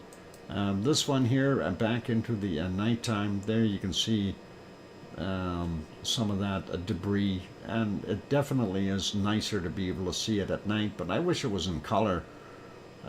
They do switch to black and white, and it looks like a bunch of glitter and the lava bombs hitting the surface areas here. I haven't seen any that had lava bombs coming all the way over here again, so that is unfortunate, but I guess that's about it from our wonderful Fuego. And that is actually a pretty nice little blast right there, so not too bad. And let's see. Yep, extra bacon, you bet. And let's go back to this point, and the candle is lit, and there you can see it starts, and I think it gets a second shot there in a few seconds, if I'm at the right spot. Yeah, there it goes. And you can see the photographers over here taking photos, and always cool to see them putting themselves in harm's way. And although these weren't as big of eruptions as what we've seen, like when that one started that forest fire over there. So pretty cool to have that though. But yep, lava bombs, gotta love them. Anyway, that is about it for there. Quick peek over at Messiah volcano, of course, a little further south. Fuego is in Guatemala. Messiah, of course, down in Nicaragua. And yep, better in color, you bet, John. Let's refresh that. This one was from 8:28 a.m. and of course the caldera was so smoky you couldn't see anything. Still very smoky even at 16:55 or about 5 p.m. or 5 to 5 in the evening there. And typically we see a little crescent of lava down there in the bottom of that pit, but unfortunately not. So putting this back to where I have it, and let me see if I can fix this up so we save horsepower, and put you back over to Hawaii. Well, no, not Hawaii, to the Siggy Fisher. How about that? Canned lava for right now. And thank you, everyone. I'm going to take a break. So for those good people who are here, if you have not yet hit that like button, please give it a quick bop if you can. Also, if you have not yet subscribed, consider subscribing. That would really be awesome. And on that friendly note, I'm your host, DrFox2000 here in Edmonton, Alberta, Canada. I'll be back in about 5 or 6 minutes. And we'll carry on with looking at Merapi next. And then we'll pop over to New Zealand. And then back over to Java to take a look at Semeru. And we'll try to get the report in there. In the meantime, somewhere, we'll do it. Don't go away. I'll be back. Thanks.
And there we go. I've got that microphone back on. Welcome back, everyone. I'm glad to have you on board. I'm your host, DrFox2000, and you're watching VolcanoX live stream. And thank you for the welcome backs from Albagirl and John and Cynthia, and welcome back Uncle Doc from Oh Mummy of Hamsters, who was Oh Mummy Goddess earlier. And thanks Jane and Mars, and I hear you, Dr. Fox 2000, from our wonderful Sharon Stewart. And I see it's LOL, Gemma, the Super Kitty 2, Dave and Claire. And welcome and glad to have you on board, and good to see you wearing a green suit again. You got gifted last night there, so that, of course, was compliments of Sharon Stewart. And thank you, Sharon, for doing those last night. That was awesome. Anyway, awesome. Let's carry on. And hi to Robert and Chandel as well. Good to have you on board. CND boy, thank you. Is a CND boy? Yeah, he's back here. CND boy, Piggy went to sleep, just so you know. And all good. Anyway, let's carry on with our wonderful stuff, and we will go take a look at our next volcano, and of course that is Merapi, and it's daytime, 6:11 a.m. there, and cloudy. So yeah, they've been having all kinds of storms in the area. We know that it's hard to get any decent visuals on the volcano when we have those monsoon rains going on there. We do see one heck of a big lenticular cloud at 4:40 a.m. and some lightning happening, and that is pretty wild. And let's see, hang on, did we see a lightning strike there? We've seen something right about here. Let's see if we can see that again. There, no, that was not lightning, and that was looked like an eruption of some sort, and we see the glow through that lenticular cloud, and we should be able to see some lava coming out at the bottom. That looks like it's getting longer, and come on, lava, you can do it. Oh, it's getting longer. Definitely got to be some lava underneath there. Come on out, I want to see it. I want to see some bacon, even though it's black and white. And that'll be okay. Just about there, we can see it. There it comes. Oh yeah, we do have some bacon rolling down the hill, so definitely some eruptive activity at about 4:19 this morning there at Merapi, their time, of course, not ours, but not that much lava, but still some is better than none. So we definitely know that volcano is active, doing its thing, and yeah, it looks like there was a few lava bombs rolling down the hill. So pretty cool, pretty awesome. And the Martian is here. Welcome, the Martian. And where are you from? The Martian. Please tell us where you're from. Yeah. And where are you from, Martian? I'm just wondering. Are you from Mars? Because that is a brand new looking account, and we know that the brand new accounts are usually people from the IRS coming in here. So people like Bob will keep a real close eye on you. Anyway, we do see some wonderful other stuff other than clouds. Let's see if we can get back to, there was a time earlier where I did see it for a little while, but pretty hard to see through the clouds. And I think we might have had to go over a whole bunch. There we are. Going back a whole bunch of hours, we see this, and that is from about 9:12 p.m. We almost see the mountain, and very difficult to see most of it. I don't think it's really good to try to do that during the night for these things, especially when they are in their rainy season. You know, it is what it is. It's unfortunate, but that is what we got. So, and let's see, if we go back a little bit further, more clouds sitting right on top of Merapi, so we're not going to see. Yeah, watch out, Cynthia, the IRS. Let's go over to our next volcano, and that is Ruapehu, and there in wonderful New Zealand, and it too is kind of looking pretty much hiding in the clouds. It did show up a little earlier, though. I did see it. There it is, and it's nice to see. So Ruapehu definitely still there. Looks like it might have some fresh powdered snow on top of it, and that is kind of an interesting adventure. Snow, and tells you that the season might be changing. And if we go back a little bit more, we can see it a little bit better. And yep, definitely has a little dusting of snow in those black areas. So that is all awesome. And I don't know if that is a good thing for those good people. Mars 2028 says, sorry, I wasn't trying to scare you. I was just testing my new account. Oh. So you're not from the IRS. You're from the IRS. Uh-huh, Mars 2028. And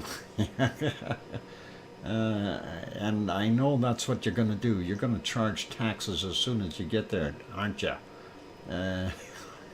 Got to make money for your shelter somehow. The Martian IRS. Yeah, MIRS. That's all right. We'll allow that one for now, Mars 2028. What? I bought both hands on Mars. Oh, I bought a land on Mars. Yeah, you better be careful, Cynthia. They might be charging lots of taxes. Hey, what happened? LOL, Gemma Super Kitty changed from a green. Oh, he's in here twice. He's in here twice. Anyway, Ruapehu, snow dusting. That's what we see. We don't see anything pluming out of it, unfortunately. I'd like to see that. And earlier, we seen it doing its thing. It had its clouds over top. And that wasn't so nice. And then once we get into the very early hours of the morning, that's kind of what it looked like. Scenic, but not very good for us to be able to see it. Anyway, we'll put that back on live. And that's what it is like right now at 12:18 in the afternoon there in their wonderful spot. They're in the future, of course. They're tomorrow already. We're still on the 25th, and they're already in the 26th at 12 noon, or just beyond noon. Anyway, make that one smaller. Go over to our next thing. I'm going to refresh that real quick, just so we're up to date. And this is for Taupo, and this is the a tremor chart for Taupo to see what we've got for activity. And it looks like it had the little spike there somewhere around midnight and went quiet. So Taupo really not reporting a heck of a lot.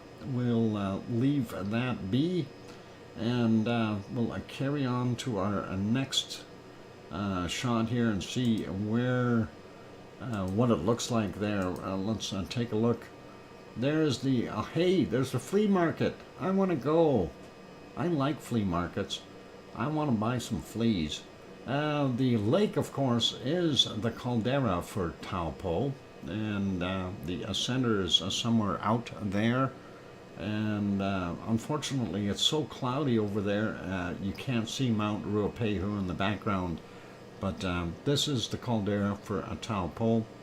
And of course, this shot is courtesy of Suncourt Hotel and Conference Center in Taupo. Have to give them that plug if we're going to use their shots. So I'm sure they won't mind. And let's see. Oh, Mummy of Hamsters just throws in a little super chat there. Says, I just want to show my appreciation for all you do, Uncle Doc. Thank you for the knowledge and entertainment. Why, thank you very much, oh Mummy of Hamsters. Oh, Mummy of Hamsters. I'm writing that down, by the way. That's a lot to write, but that's okay. We don't mind. There we go. I got that written down. And Mars 2028 says, I know that was a foolish thing to do. Sorry. No worries. You're charging taxes there on Mars. It's got to happen, Mars. Eventually, somebody will charge. So thank you very kindly for that $2 super chat. That is awesome. I appreciate the support. And that's no worries. No worries. All right, let's carry on, and we'll go over to our next wonderful volcano. And unfortunately, they changed the view just a moments ago. I'm going to put this one back over here and make that smaller, and then we will go over to our next one. And of course, that shall be this wonderful Semaru. And they stopped the other stream, unfortunately. I'm trying to find it. Everything moved on here. There it is.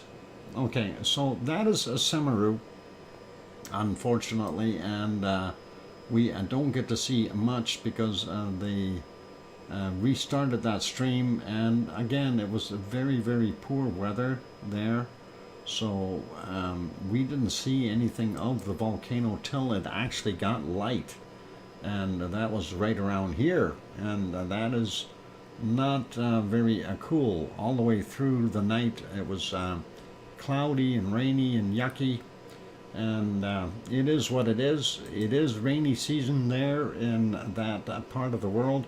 This is back on what we've got for right now. Anyway, a good time to go through our volcano report. Also works in the person who look at Askia also works in a restaurant. Okay, cool. I'm trying to see where that conversation came from. The random internet IMO has a one person devoted to Askia for 12 hours per week. Per week! Oh, that's not very much. Should be 12 hours per day. Anyway, let's hit that report real quick, and we'll go through this. So, in the last little stuff, so from Friday, from our stream onward, we had 5 volcanoes giving us some stuff. So let's go through those. Possible volcanic emissions from Sangay in Ecuador to emissions to 20,000 feet or 6,100 meters reported at 18:15. Sabancaya, Peru. Intermittent puff reported at 2000 or 8 p.m. Shivlush on the Kamchatka Peninsula in Russia. Reported activity continues, or explosive activity continues. Volcanic ash rose to 13,000 feet or 4,000 meters at 2100. Suwanoshijima in Japan exploded to 6,000 feet or 1,800 meters, reported at 2330. Fuego, new volcanic ash emissions to 15,000 feet or 6,400 meters, reported at 2345. So that was for Friday. Now for Saturday in the morning here so far, we had Popocatépetl And of course, it was doing its thing. Central Mexico area, about 70 kilometers south of Mexico City.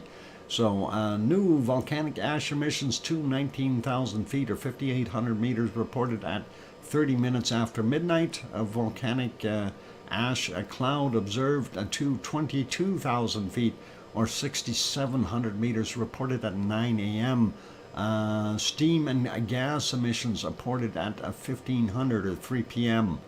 And next one is Reventator, and that is in Ecuador. Volcanic ash emissions continues to 15,000 feet or 4,600 meters from 4:15 a.m. and then frequent emissions to the same height reported at 14:15 or 2:15 in the afternoon. And Sangay, Ecuador, volcanic ash likely to 20,000 feet or 6,100 meters reported at 5:30 in the morning. Sabancaya, and that is down in Peru. Continued ash emissions reported at 8 a.m. And then we've got Suwanosejima, exploded to 6,000 feet or 1,800 meters, again reported at 8 a.m. And Santiaguito in Guatemala. New volcanic ash reported to 14,000 feet or 4,300 meters reported at 9:45 a.m. And then, of course, our friend Fuego, just over from Santiaguito, is ongoing volcanic ash emissions to 16,000 feet or 4,900 meters reported at 10:30. And then we have a new one, and that is Edgecombe, East Alaska, USA, and that is reported at 15:53.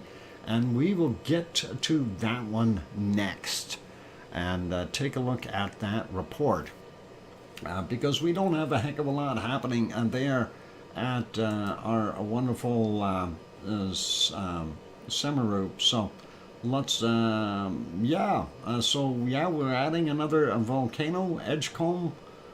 Put an E at the end of that and you'll have it spelled right. Otherwise, Sue, the spelling checker, will get you. But you'll be okay. I promise, Henry, she won't, she'll let it slide this time, but make sure you put an E at the end. Otherwise, no, never mind. It's all good. Sue is a wonderful person, so we love what she does. There she goes. She corrected it.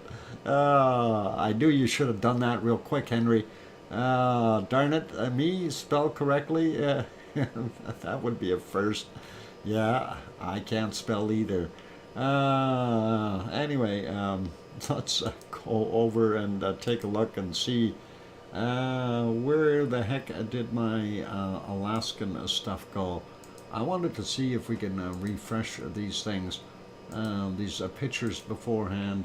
Yeah, anyway, let's go to Alaska. There is, of course, that's not what I wanted to bring up. I wanted to have this one up first. Better yet, how about this one? Turn that off. Anyway, our friend Semi, not looking, I think that's wrong too. There we go. Semi not looking too blistery clear today. We see that we're in the middle of a snowstorm. The other one, of course, is this guy, and that is the Great Sitkins, where we get a normal picture from, but them too have clouds and snow and stuff. So let's get over to the Edgecombe, if we do that right, Edgecombe, and get that working. And this is what it is. So Edgecombe, Eastern Alaska, United States. Seismic swarm continues. And this is very interesting to be able to see some nice charts.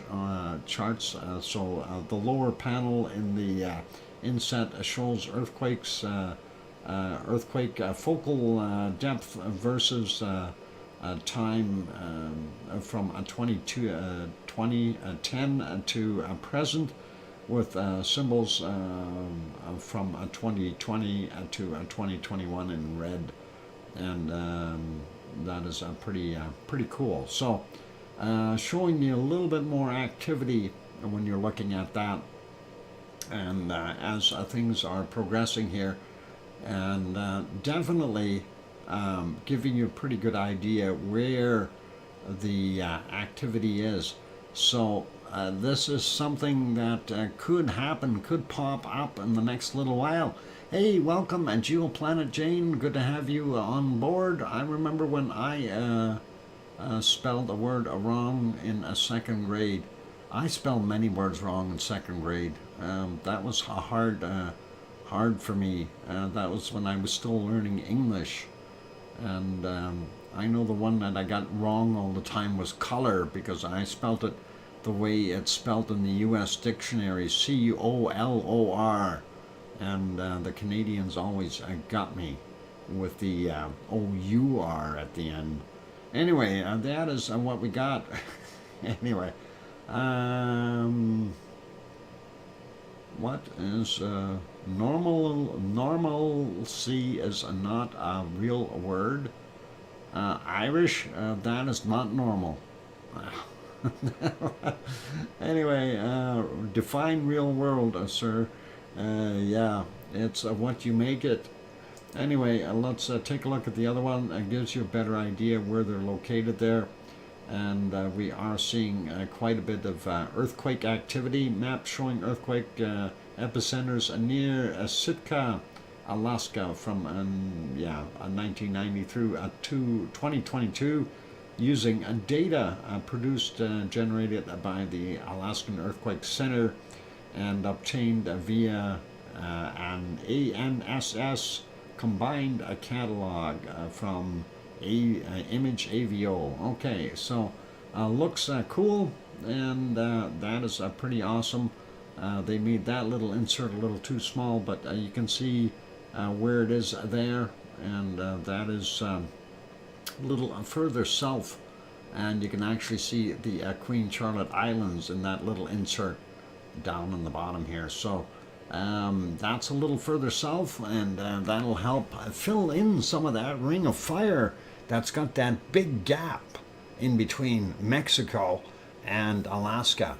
We are hoping that we're going to see more in there. So Sitka area, and that is pretty cool. And that is all good. So we've got those ones done. We've had a look at that. Let's go over to Japan and see what we've got cooking there. And let's see what Sakurajima is up to. First off, our ice cream boat just left. Darn it, we got no ice cream. We'll have to wait for the next boat to come. Oh boy, that's always horrible when we don't have ice cream. I want ice cream. We all scream for ice cream. Anyway, let's carry on. Darnation, yep. Darnation isn't a real word either. Oh, hang on. Let's see what happens. Kirst Chaplin, welcome. We'll wait for the next boat. I'm sure it'll be there soon. I'm not sure which way this one is going. If this is the one that's going over here on this side, or if it's going to way over there on the other side. It looks like it's turning. That means the other one's got to come soon. If it's, yeah, this one's going that way. The other one will be coming here soon. Let's take a look, though, and see what we've got cooking other than commercials. And I'm happy for her. She's making, oh, they've got all kinds of commercials on all of them. Let's go over here instead. And, yeah, this, of course, Suwanoshijima. We'll get back to Sakurajima in a minute. Suwanoshijima, on one of the southern islands there, on its own little island, it had some explosive eruptions, and it's been doing its thing. So we know that the last little while it's been very active, And it's hard to see though with all that cloud in there, and then of course the smoke and the ash and everything else heading towards the camera makes it difficult to tell what's what. If we go back here, you can see all that steam and fog and everything else. Again, very difficult to see. I wonder if we had some glow during the night here in the caldera. Not seeing too much of it. Yeah, again, it's kind of hard visibility when you don't, we got so much cloud and stuff in there. It's bad weather. And we know they have that big storm going on, so it is what it is. I'm surprised we could see stars in some of the shots here. And that's kind of a good thing for them to have a little bit of break in between. But still not that good. I don't see any glow anywhere. And I was hoping to see a little bit of a glow. So, yeah, not going to see much from our wonderful Suwanosi-jima, but we do know it is active, and it has been doing a lot of stuff there. So all cool for that one. Let's go over to the other one. That is the close-up cam of Sakurajima, and hard to see the crater. If we go back a little bit though, you could see it a little better as the wind was slightly different. And again, I want to point out that this vent over here that hadn't been going for about 5 or 6 years is now active again, which is really nice. So we have 3 primary vents in here now, or we'll call it 2 primaries and a secondary. And that is pretty cool. If we go back a little bit further, I don't think we're going to see that much pluming, but it does continue to do its thing. And earlier in the morning, it's so hard to see that we do see some stars up top, but with all the smoke there, very, very difficult to see anything. I did see a little bit of a flash here. I don't know what that was from. Maybe a tad bit of volcanic lightning in there. That would have been neat. And this one does do that quite a bit because it does have a higher moisture content than some of the other ones. So definitely bringing up some water somewhere, and that's always cool to see. Anyway, we'll make that one smaller again. Go to this next shot. This, of course, takes us from our what they call the close-up view camera. Looking not bad. Again, you do see this vent over here, as well as the 2. Well, you can't really see them, but the other 2 are working. So we've got a total of 3 active vents within that caldera, and that is pretty nice.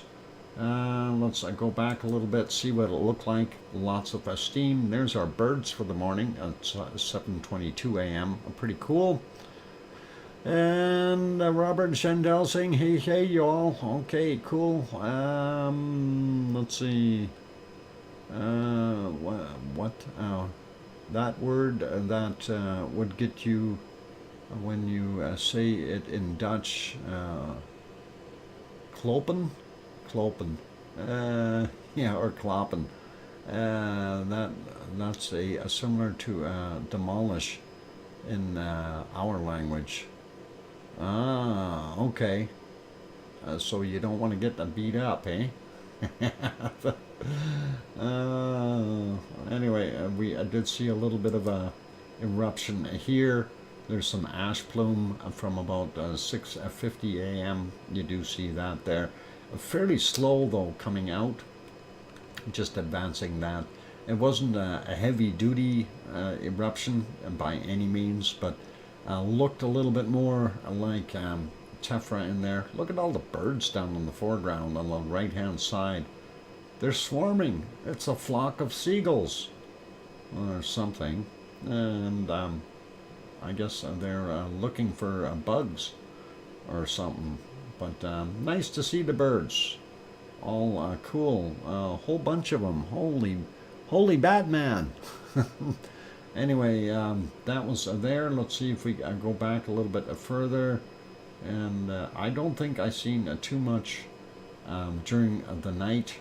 I did go back earlier and I was looking for glow in the crater, of course, and that's something that would give us an indicator that there's some stuff going on. But when we look at it, it's really, really hard to tell if there was in fact a little bit of a glow in there or not from some lava. And I didn't see too much. I'm going to go back for a couple of seconds here. Watch right in this area. Yeah, I don't know. That's not lightning. That looked more like a meteor or something flying through there. We'll see that again. Right in here. Yeah, that's weird. A UFO decloaking and recloaking. I have no idea what it was. Anyway, that is kind of what we were seeing during the night. So, not a heck of a lot going on.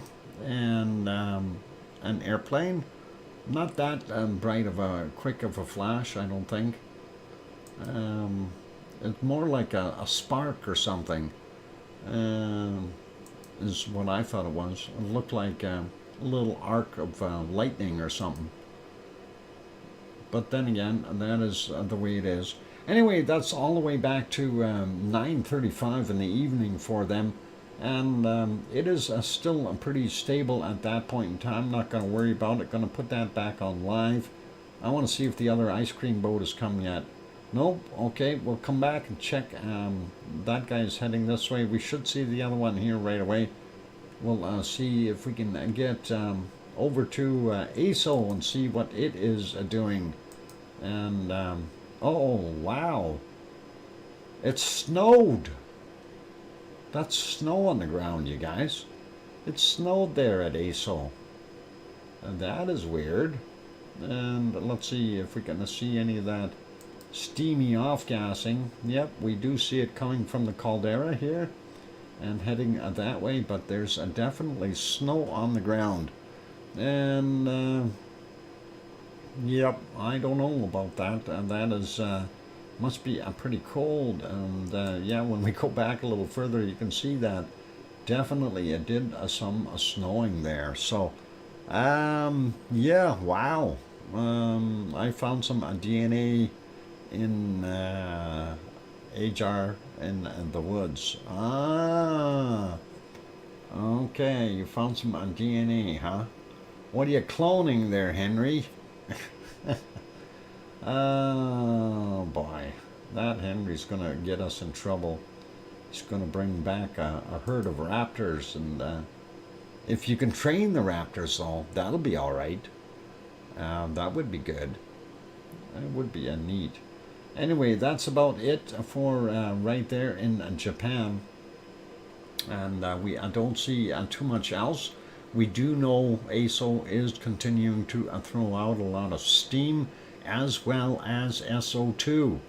So it is definitely off-gassing, and if we ever get a crack or a good earthquake in the bottom of that caldera, then we'll see some action, and we'll hopefully, well, I don't want to wish an earthquake for them, but that would be nice. It just doesn't have to be, it can be really localized right in the caldera.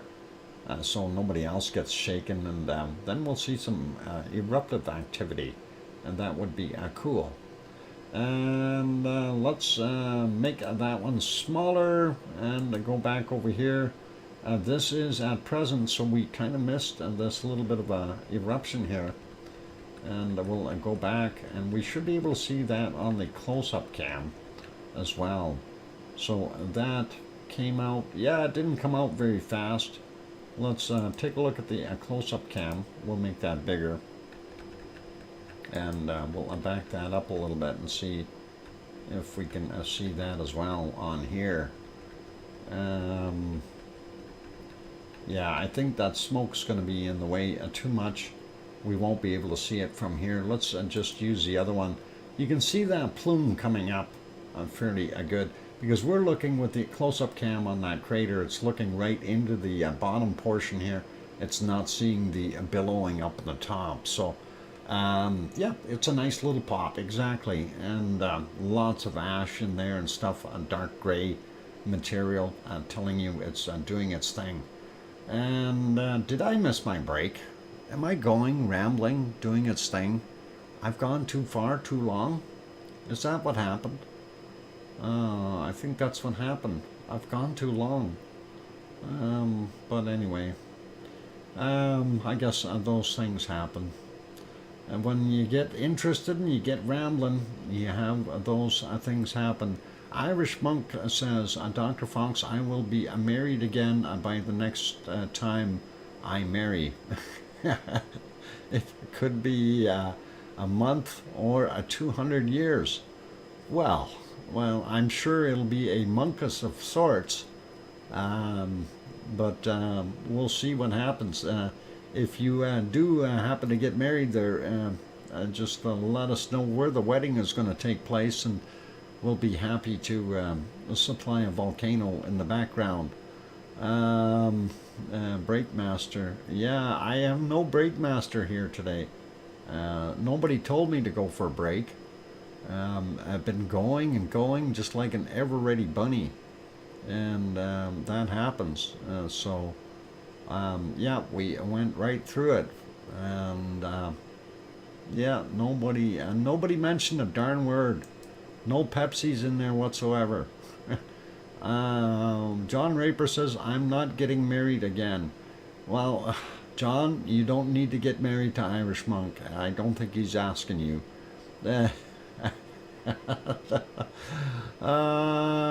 So what? We were so engrossed with your presentation. Yes, so was I. So it happened. Anyway, totally forgot about it. I was having such a good time, just continuing on with everything, and we'll keep working in here. Anyway, that's what we got. I'm waiting for the ice cream boat to come back. I want ice cream, darn it. Where's the other ice cream boat? I still see that one heading away back there. The other one should be coming here any second. Maybe what we'll do is we'll go over to the Yellowstone for a few minutes and see what it's doing. Your picture is at a wedding. What? Your picture is at a wedding, John Raper. Uh-oh. Is that what his picture is about? John Raper, I don't know if that picture is at a wedding. It's so small I can't tell. Pirate got the ice cream. What? No. Oh, no. Pirates got the ice cream. How dare they? Oh, boy. We're sending out all the Navy. The Japanese Navy is going to rescue our ice cream. That's it. We're going to have to do that. Otherwise, we're going to be in real trouble here. Darn it. I want ice cream. Anyway, while we're waiting for the ice cream, don't let the LOL, don't get the ice cream. Why? I want ice cream. Anyway, let's go over here. This, of course, is Yellowstone National Park. If you type in Jellystone or Yellowstone, you'll get the wonderful link to it, and that is the Beehive event that you're looking at. It's one of over 500 geysers that are active there at Yellowstone National Park in the United States. This park, of course, in Wyoming, and also partially in Montana, as well as Idaho. So pretty cool. And yep, Kevin Haynes, I just typed in Yellowstone.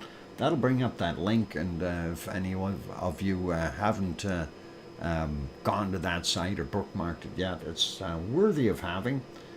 Definitely nice to take a look at. They do have some good maps there, also show you where the cameras are located and where they're filming, and they do have a bunch of still shots as well, and that's all what you got. Irish Monk says, Sue Hayes, you don't have to marry me, just take the temperature. Putin threatening to bomb it. Yellowstone. Oh, I thought the Japanese or the Chinese were spying on Yellowstone. Yeah, that's not good. Anybody see any balloons lately? Yeah, that would be pretty bad. All right, they're infatuated with that beehive. I hope they switch the camera to something else pretty soon. It's boring looking at the beehive. All right, I think I'm going to have to wait for my ice cream till these guys do their thing. Not seeing anything else there at Suwanoshijima, or Sakurajima, I mean. And that's kind of the way it is. So we'll keep the ice cream screen open if I can for a minute or two. And I think what I'll do is I'll take a break. How about that? We'll leave it on here for right now, and we'll see. Mary Jane, Jane Mary, sing a good night, I think. Where'd that go? I was looking for it. Yeah, let's try to keep the politics out of this channel, though. Okay, they did. Good news. Good news coming. Good night, everyone, and thank you, Dr. Fox. Jane, you are welcome. You have a wonderful. That's Jane Mary. You have a wonderful evening, and sleep well. And let's get back over here. The ice cream boat is on its way in. I guess they didn't bomb it or hijack it after all. It is there. So by the time you get down that road and follow that road down to the lights here, and then get down to the dock, they'll have the boat in, and we can have some good ice cream. Very a few balloons over Ireland. Oh, that's probably a good thing. Actually, that's kind of interesting there, Irish Monk, because typically you get the Gulf Stream coming up there. So unless they're sending them from Cuba, I don't think you're going to see too many coming over there, which is probably a good thing. Kirst says, yippee, the ice cream coming. Yep, it is just about there. Give them a few more minutes and they'll dock, and everybody I can run down and get some ice cream. That'll be awesome. Anyway, let's start off with our earthquakes. And of course, earthquakes are lots of fun. We've had quite a few of them in the last little while. We know the ice cream boat is coming, so we don't need to hurry. Looking at, of course, Alaska first off. Now, because it's the Saturday show, we're a little early, so we do see, and we're probably going to have some repeats of earthquakes that we seen yesterday. But Kamchatka Peninsula, no, hang on, not Kamchatka, the Aleutian Islands, how about that place? We do see this one, Sand Point, Alaska, at about 113 kilometers from Sand Point. We had one 4.4 at 11:12, 36.4 kilometers down. So that is interesting. And then, of course, we pointed out that we've got the swarming on both Trident over here, and then the other one, what is it? Aki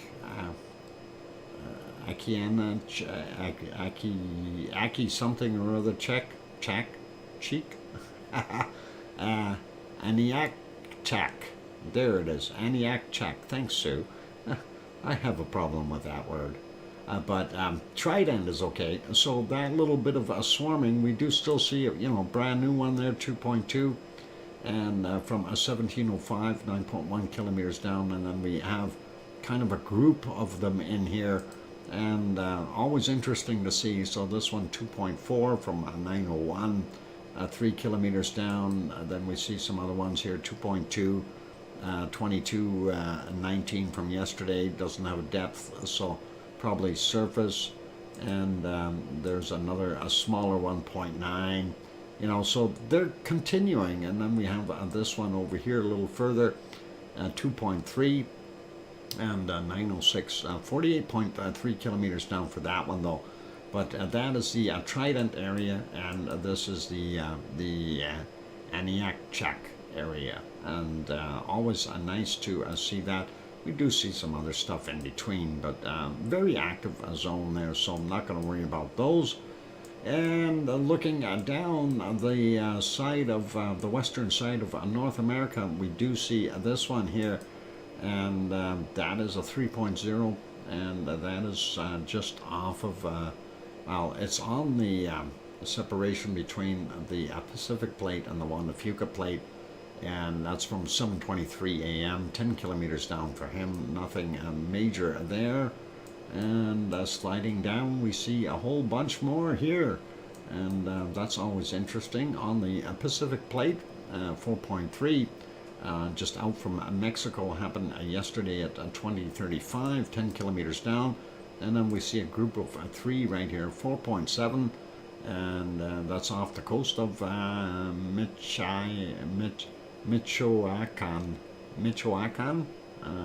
Michoacan. If I said it right, 23:51 for that one, 10 kilometers down. The next one is a 4.3 from 28 minutes after midnight, 10 kilometers down. And also this one from yesterday as well, from 23:56, 10 kilometers down. And those are on the Cocos Plate. So a little push from the Pacific Plate and the Cocos Plate getting pushed. And we see this one down in Chile, 4.8, and that is from 9:25, and that is at 26.6 kilometers down, and that's again Coronel, Chile. Coronel, Chile. That is pretty interesting. Anyway, let's go back over here. New Zealand didn't show anything new on this map. Is this a Tonga area? Yep, it is. 4.7 from 13:10 our time, 34.7 kilometers down. And then, of course, we had the bigger action over here. We did look at this earlier, 6.2. There was no tsunami for that one in Papua New Guinea, but that came in at 14:24 our time, and 38.2 kilometers down. They've had aftershocks there as well. A 4.4, 14:55 is the time on that, 51.9 kilometers down. Then this one, 4.4 from 15:50, 43.1 kilometers down, and another 4.7 from 15:16 at 10 kilometers down. In other words, they don't have a measurement. And this one here, Timor-Leste, 4.6. 3:54 our time, and 133.8 kilometers down. And this one kind of in between Indonesia and Australia, 4.6, and that is 9:48 our time, 10 kilometers down for him. And we did get this one yesterday, that 4.9, and that is not so far away from our wonderful Krakatau over here. And that was from 1908, 61.2 kilometers down for that guy. And if we continue up real quick, we'll finish off this area, and then I'm going to take that break. So this one, Philippines, northern portions, and that is 4.5 from 14:50 our time, and 10 kilometers down for him. Then we get up to Taiwan, 4.6, 9:03 a.m., 10 kilometers down. Bigger one here in Japan, and that's Ishikawa, if I said it right, 5.1, and 3:25 a.m., 10 kilometers down for him. And then we see this one here at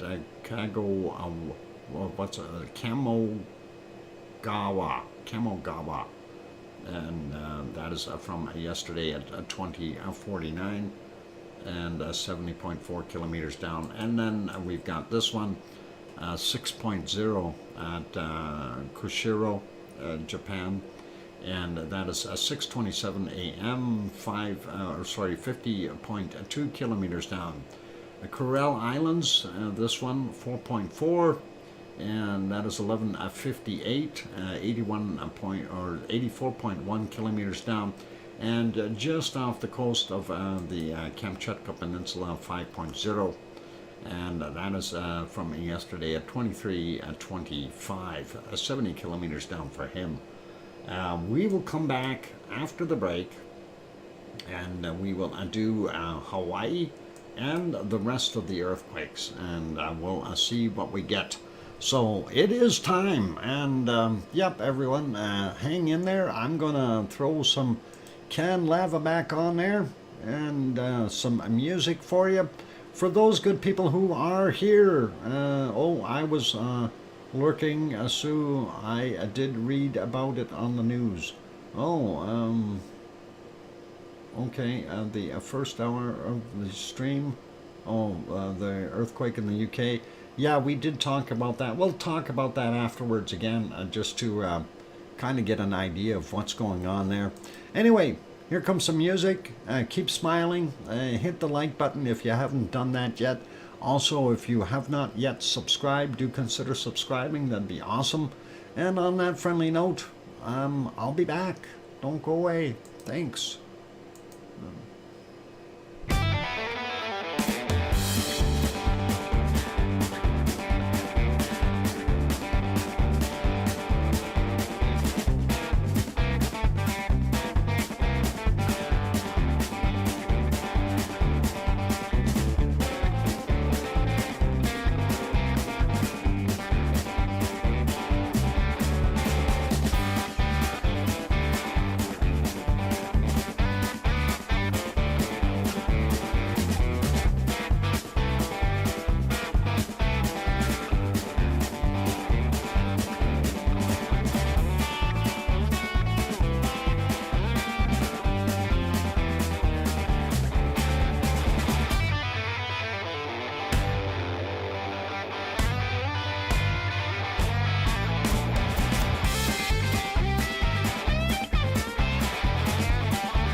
And there we go. Got the microphone back on. Welcome back, everyone. I'm your host, DrFox2000, and you're watching a VolcanoX live stream. Maybe your count is metric, Juliet. Cynthia says, we missed you, DrFox2000. Thank you, Cynthia. And thank you for the welcome backs from Sue and John and Mars and Kevin Haynes. And yeah, that's awesome. Yeah, sometimes that happens, Juliet. I don't know what YouTube does, but it is what it is, and we just can't do anything. Hey, Yona from Iceland. Yona, welcome. Glad to have you on board. And yeah, we're showing canned lava from Iceland. So that is pretty awesome. But we're going to go back over and have a look at the Hawaiian earthquakes right away. And that is what we're doing now. Still nothing from Astia. And we're hoping, Yona, keeping our fingers crossed for Astia volcano. And hopefully we will see something there soon. But that is all good. And yeah, let's go back over and take a look at Hawaii. There's the volcanoes, or sorry, the earthquakes, and we'll take a look real quick. Some of them may be repeats from yesterday, but that is okay, since today was an early start to the show. And we'll take a look at the Pahala area first. I'm going to grab this one here. I know this one is new, a 2.9, and that is way out here. And that is from 12:36 our time, so about 9:36 Hawaii time. And that is 700 meters above sea level, right there on the side of the mountain. That is very interesting, and makes a guy wonder what is going on. But let's take a look at the other ones. And we've got these out here, so we'll grab these, all Pahala area as we call them, and they're all between 26 and 37 kilometers down. This one is a 2.1 from 508, and then we've got this 2.6 from yesterday at 11:20. No, that's from today, 11:20, 11:34. How about that? This one 1.8 from 3:32 this morning, and then we've got this one fairly close to the town of Pahala there, and that is a 2.4 from 13:57, and the other one even closer to Pahala itself, and that is a 1.8 from 8:44.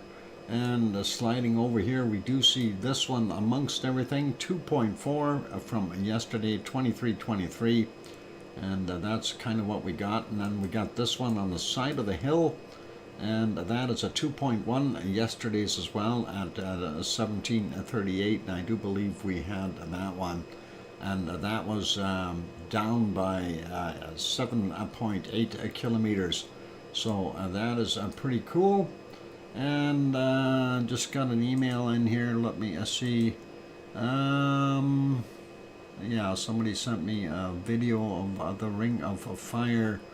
We'll look at that later. Can't do that during the stream. Yona Askia is sleeping in the wing. What, in a wing? Yeah, it's sleeping. But anyway, that is what we've got for Hawaii. We did go through the other earthquakes around the Ring of Fire. Let's continue to look at some other quakes. We do have this one, Tajikistan, and I do believe that is another new one. That's a 4.2. Yesterday we had a 4.9 there, and that is where that major amount is in that same area. Lots of activity. We did have that 6.8 a few days ago. So this one here, 4.2 from 1344, showing as 10 kilometers down to Tajikistan. And so that is interesting.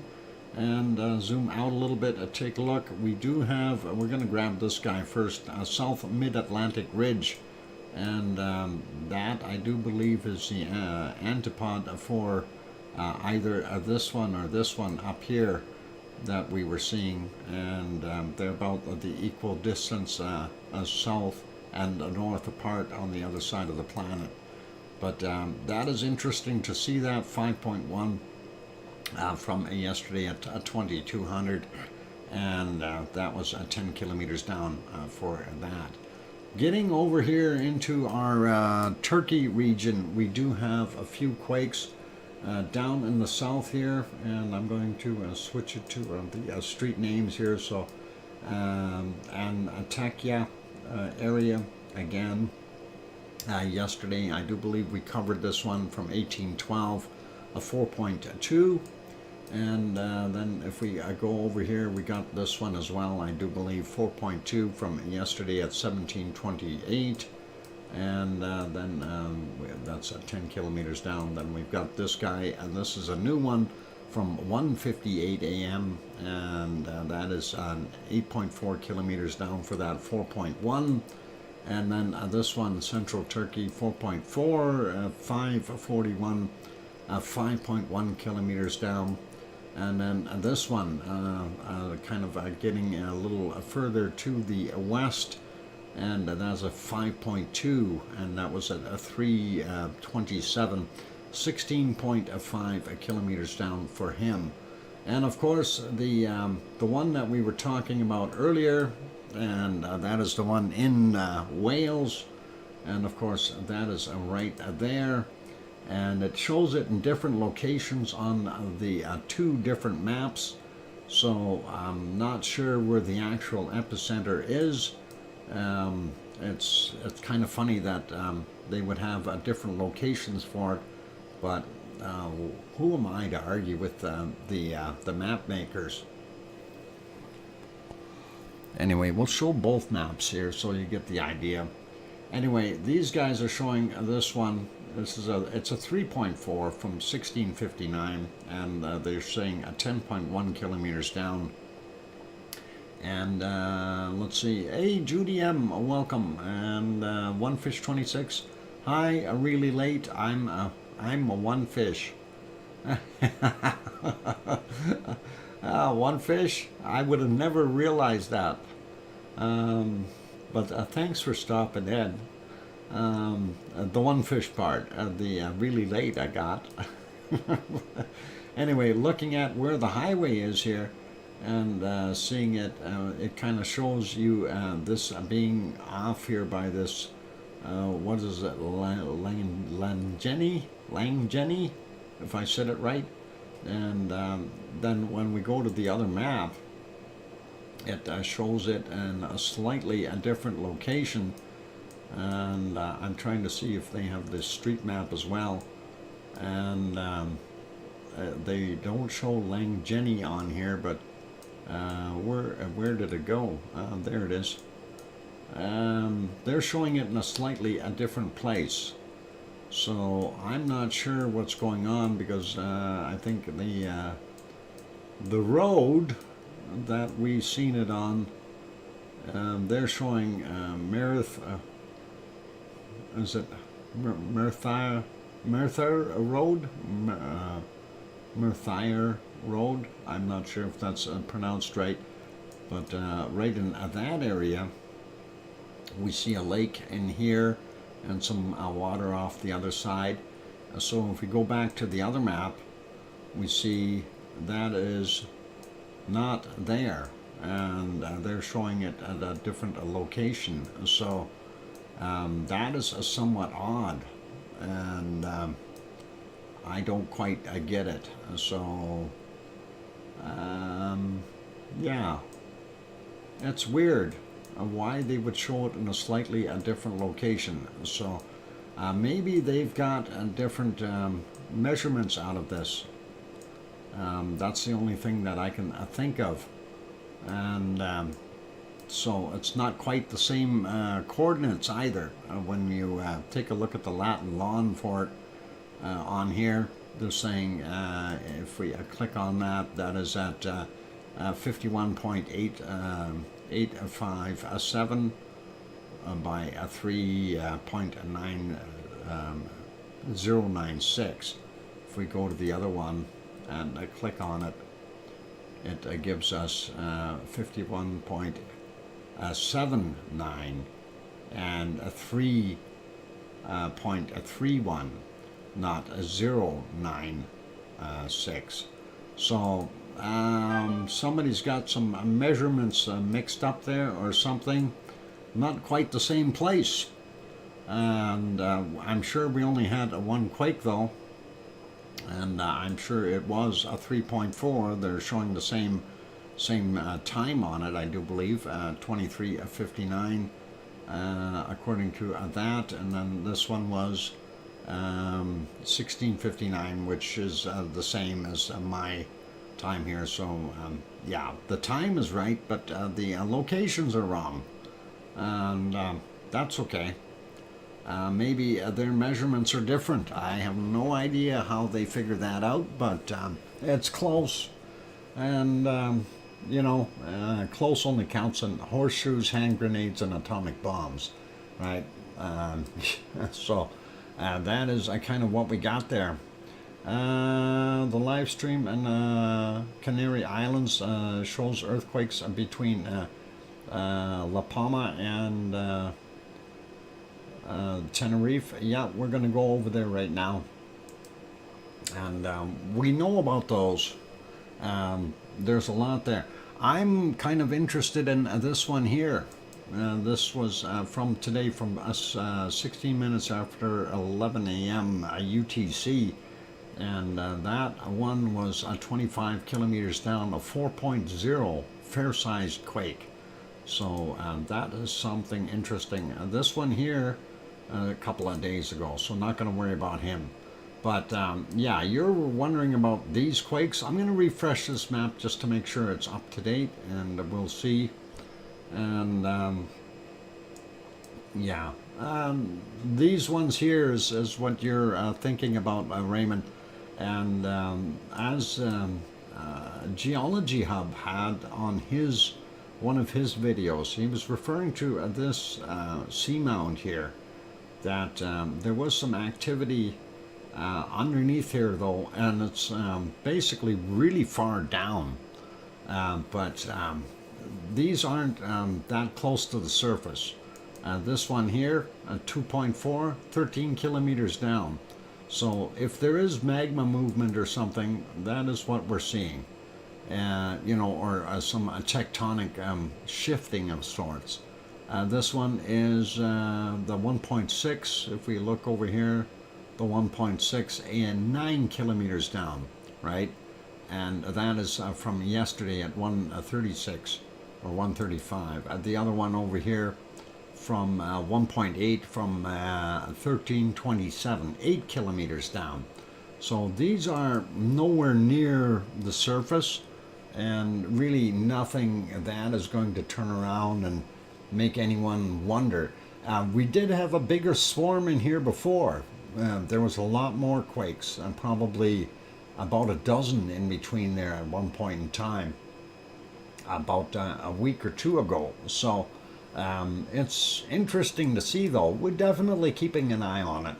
Anyway, we only have one quake there on La Palma today, and that was a 1.8, 9 kilometers down from 2 a.m. their time. And that is what we see there. So, and I really don't know if, you know, that's nowhere really specific. That's not within the lava flow area. That is very close to the coast, but not in the water.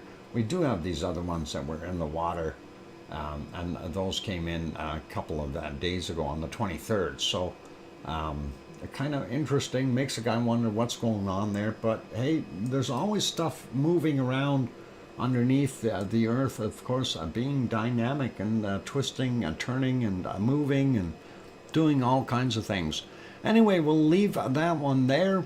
We'll go over to our SO2 map. We'll get that started before the break.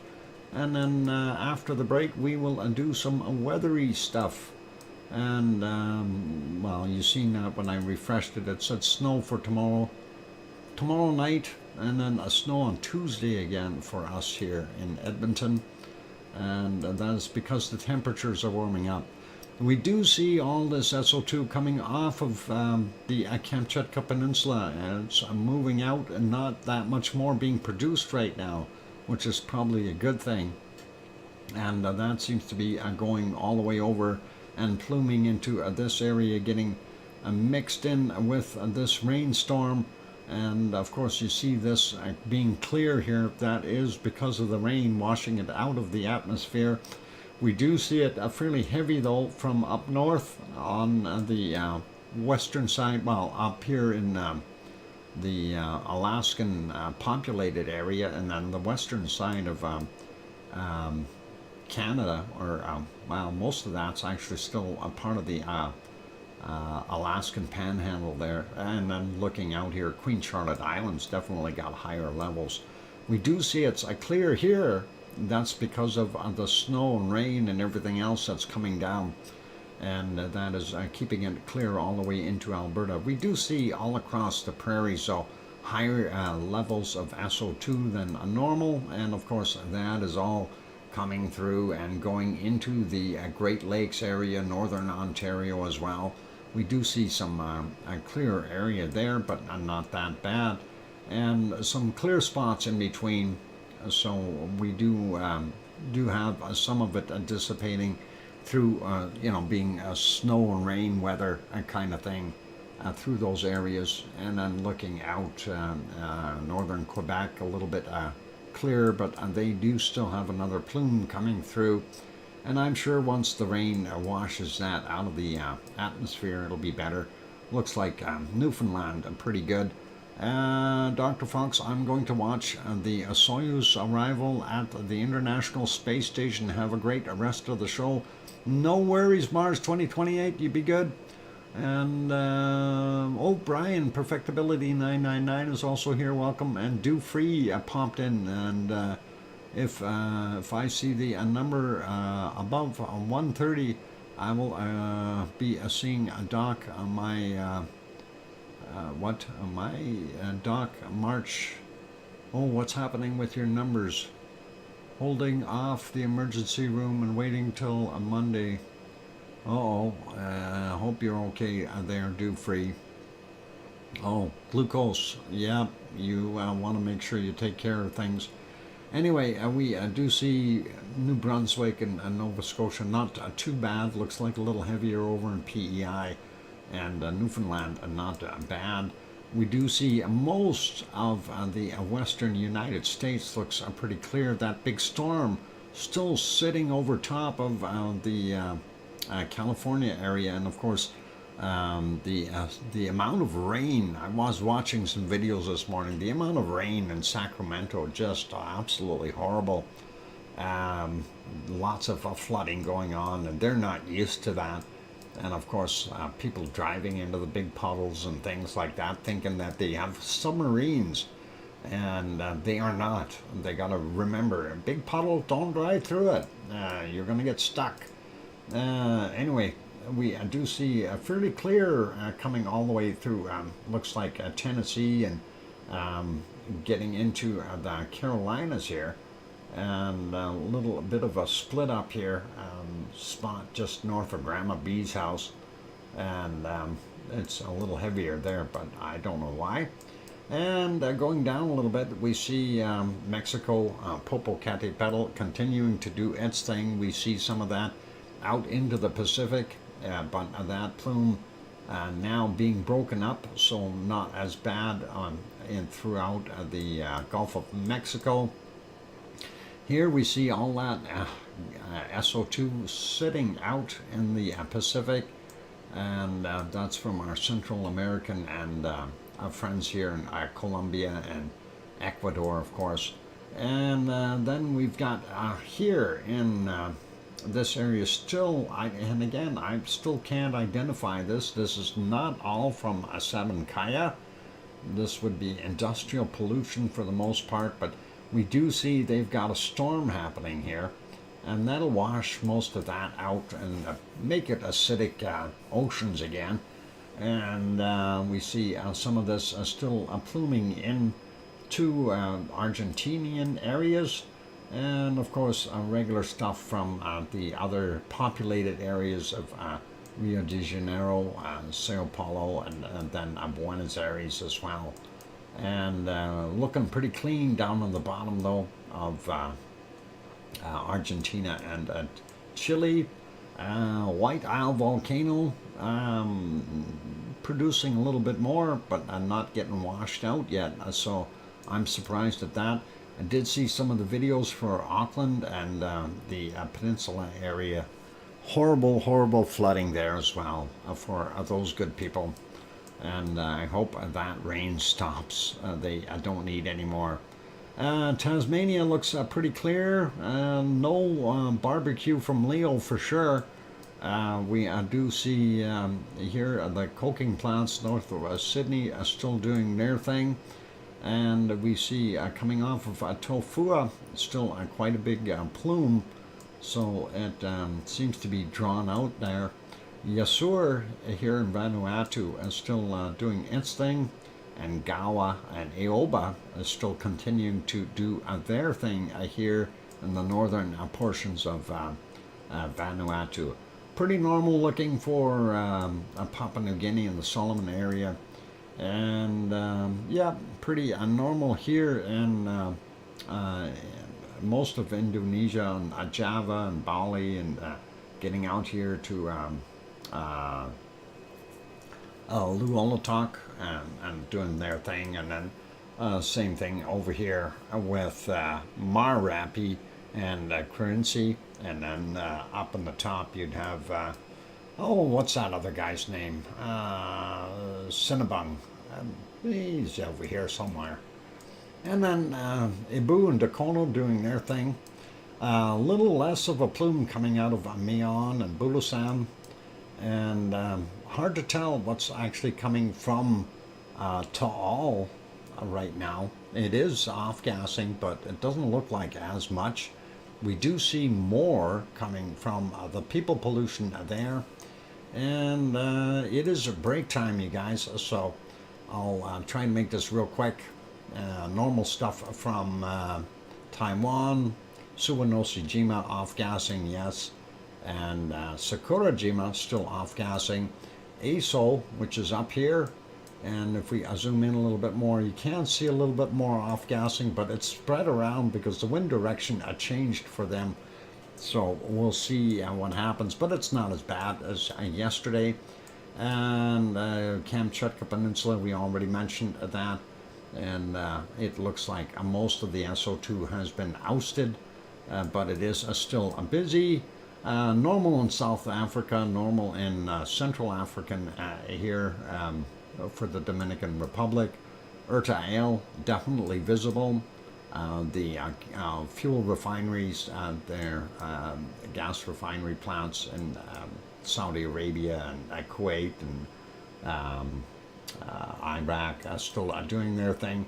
Not very much coming off of our wonderful Mount Etna. Etna is going quiet and looks pretty good. And Spain, Portugal, France, very low levels in Germany and Poland. It starts to pick up a little bit, and very little in England, and nothing in Denmark and Sweden and Norway.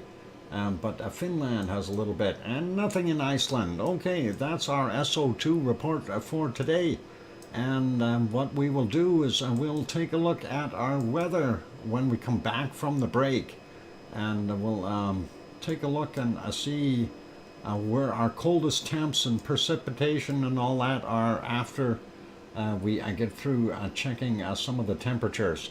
So don't go away, you guys. A little bit more to come. And for those good people who are here, if you have not yet hit that like button, please give it a bop. That'd be excellent. Also, if you are new, sitting on the outside, peeking in, you are more than welcome to hit that subscribe button if you haven't done so as of yet. On that friendly note, I'm your host, DrFox2000 here in Edmonton, Alberta, Canada. I will be back in about 5 or 6 minutes.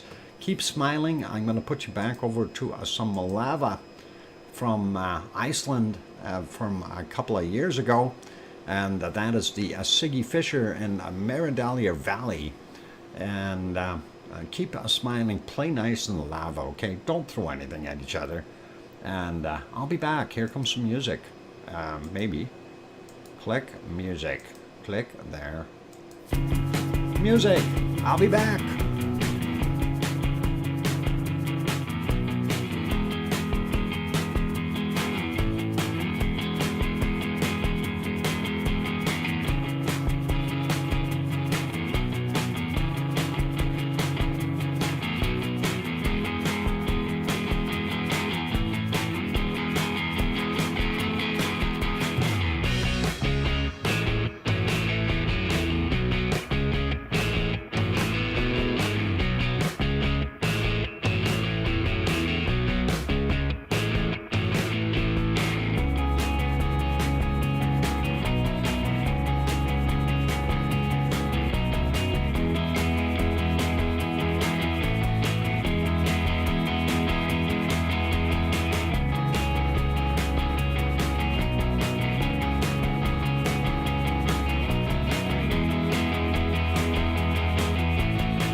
And there we go. I'm back. Welcome or welcome back, everyone. I'm your host, DrFox2000, and you're watching a VolcanoX live stream. Thank you for the welcome backs from John and Henry, and I'm sure a bunch of the other ones in there. Sue, thank you. Susie, thank you. And where'd that Sharon Stewart go? That's a lagging. I hear you, Dr. Fox 2000, but I'm lagging. Either that or she's on some phone call or something. Having dinner, I don't know. She'll be around here somewhere. And even our moderator disappeared. Where'd that C&D boy go? He's probably getting bossed around again. Oh, I better watch myself. Anyway, let's get over and do our weather. That's where we are. Hunting wolf. Oh, he's hunting wolf? That could be. I gotta have a drink of Pepsi. Hang on.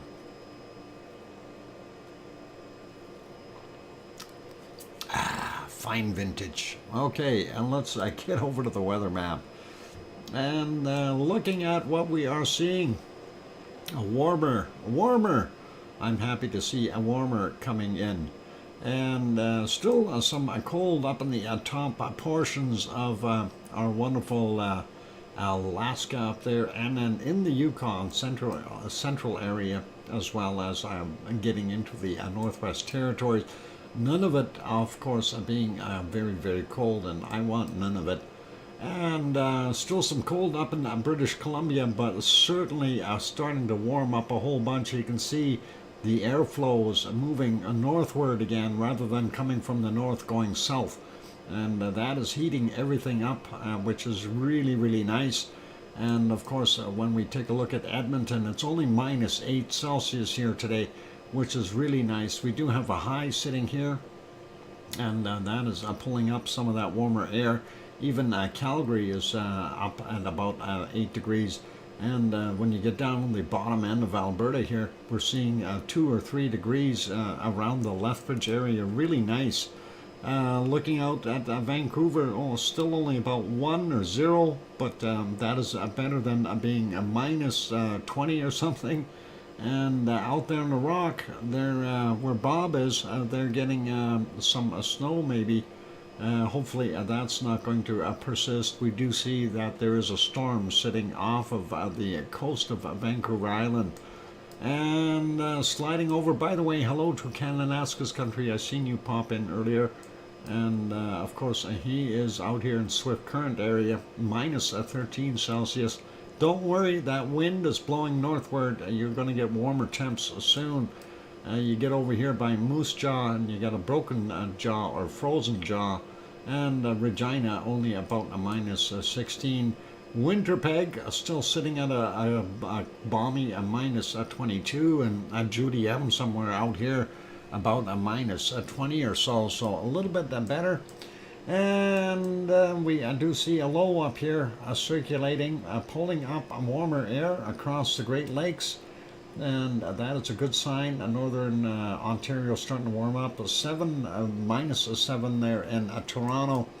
And we go down, we see a 4 in London. Detroit, a +1.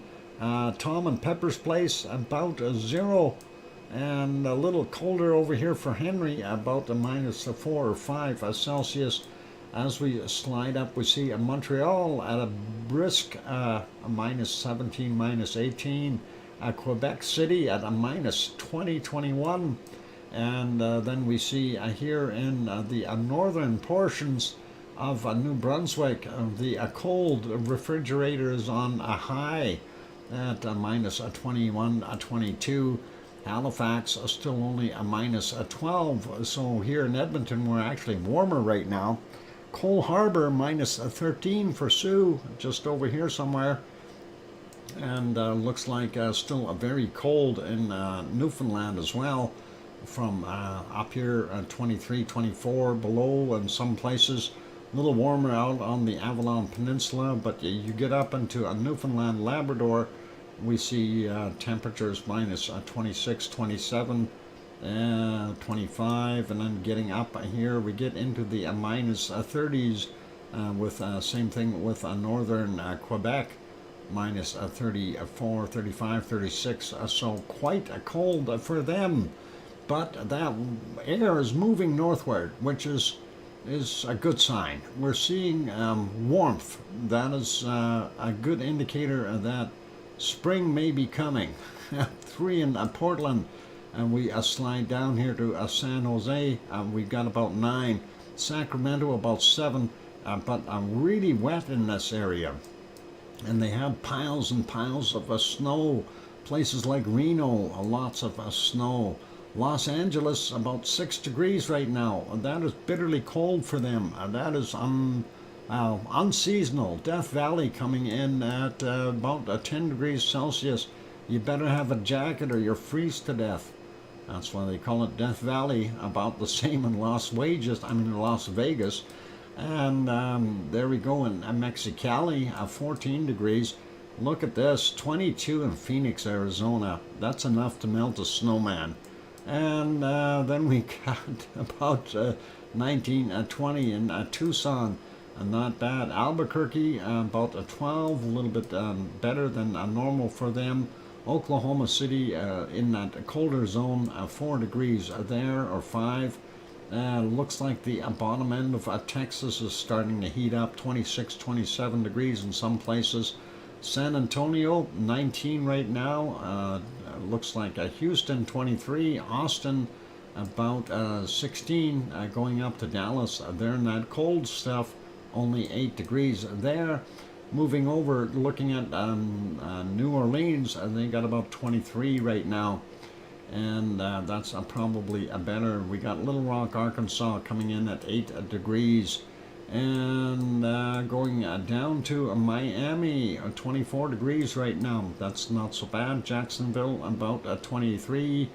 Let's see what Atlanta has, about 15. And that's where the temperatures start to intermingle with the cold stuff. Charlotte, North Carolina, about 10 degrees Celsius. Grandma B's house, only about 8, and I think Grandma B likes it there at about 8 degrees. That's about 48 or 47, 45. Yeah, okay, and that's not bad.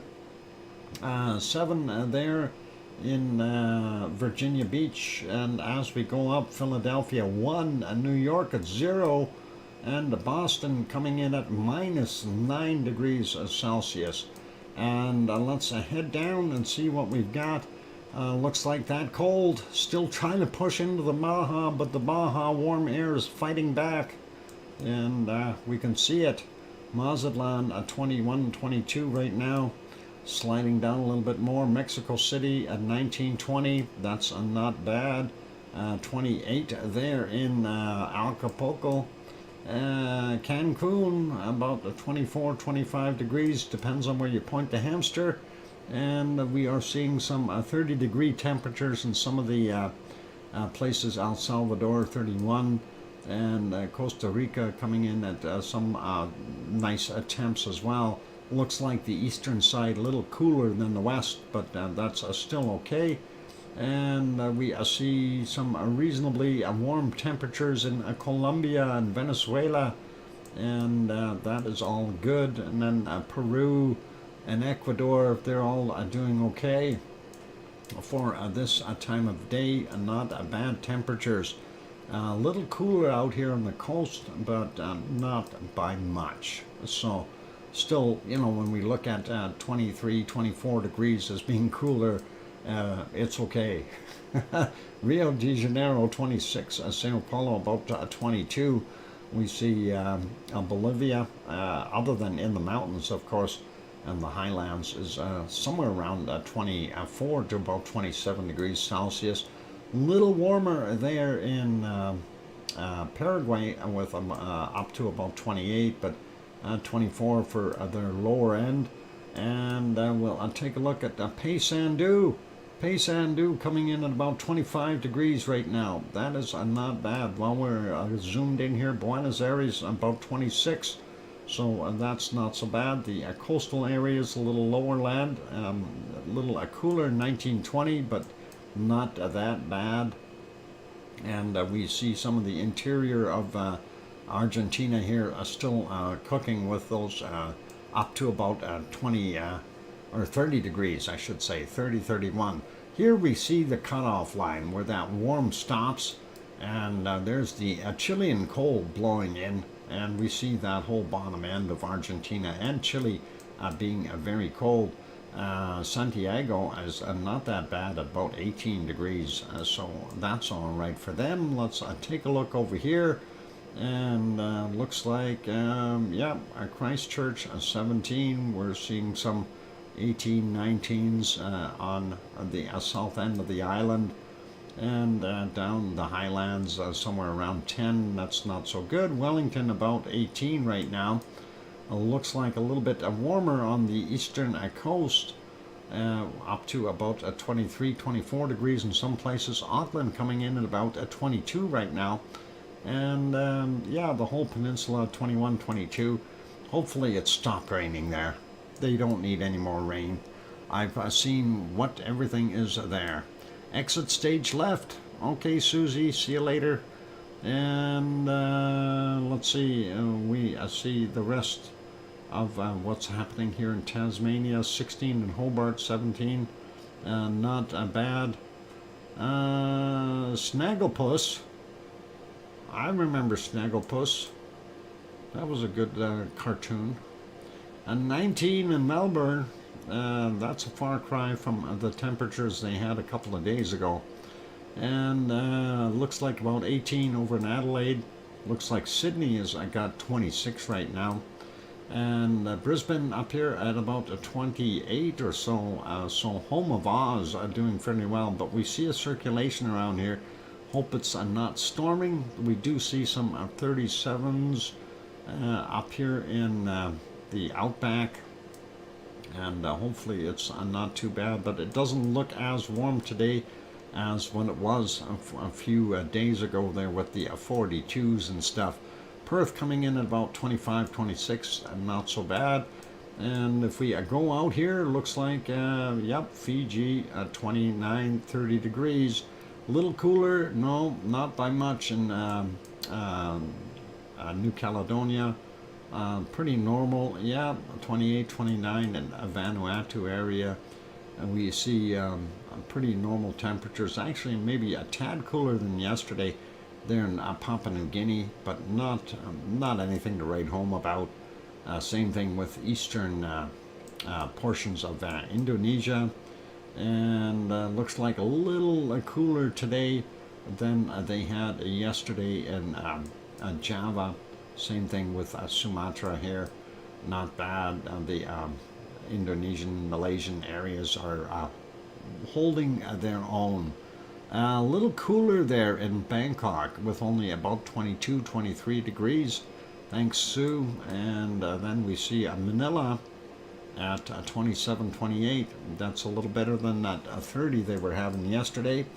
Looks like Taiwan is split again with those temperatures, bottom end a little warmer than the top, so single digits in the higher land there. And looks like it is cooler, and got that airflow coming from the north going to the south. Only 8 in Kagoshima, Japan, and then we see around the 0 mark for many places there. And higher elevations, of course, a little bit colder. We see up to minus 10 or 12. Tokyo coming in at only 6 today, and sliding up a little bit more, looking, yeah, below freezing temperatures. Sapporo 5 degrees below 0, and 12 or 13 up in the high mountains there. And looking at the Kamchatka Peninsula, minus 20 in some spots. And depending on where you are, it's fairly cold. And of course, sliding over a little bit more, we see Sri Lanka, not quite as warm today, a few degrees cooler than what they normally get, but Delhi, 14, 13, that's not so bad. Sliding over to Madagascar, they are pretty normal. Yeah, that place is always this temperature, anywhere from about 22 to about 26 degrees, and I don't see it changing much. Pretty steady level of temperature for them. Pardon me. And we do have about a 16, 17 at Cape Town, and then some of the African areas, they are maintaining some good heat. Looks like starting to get a little warmer in some of those areas, and we are seeing that heat starting to get up through Libya here and starting to push northward. So it's getting rid of that cold, slowly pushing it out, which is really, really good. And Algeria here still having a high in there, but that's good though, that it's pushing it out. Cairo 11 today. Yesterday was only 8 there when we checked, and we see Saudi Arabia and UAE starting to warm up a little bit more. 22, 23 degrees. No more 18s or 17s or 14s. Still here in Oman, still a little bit cooler.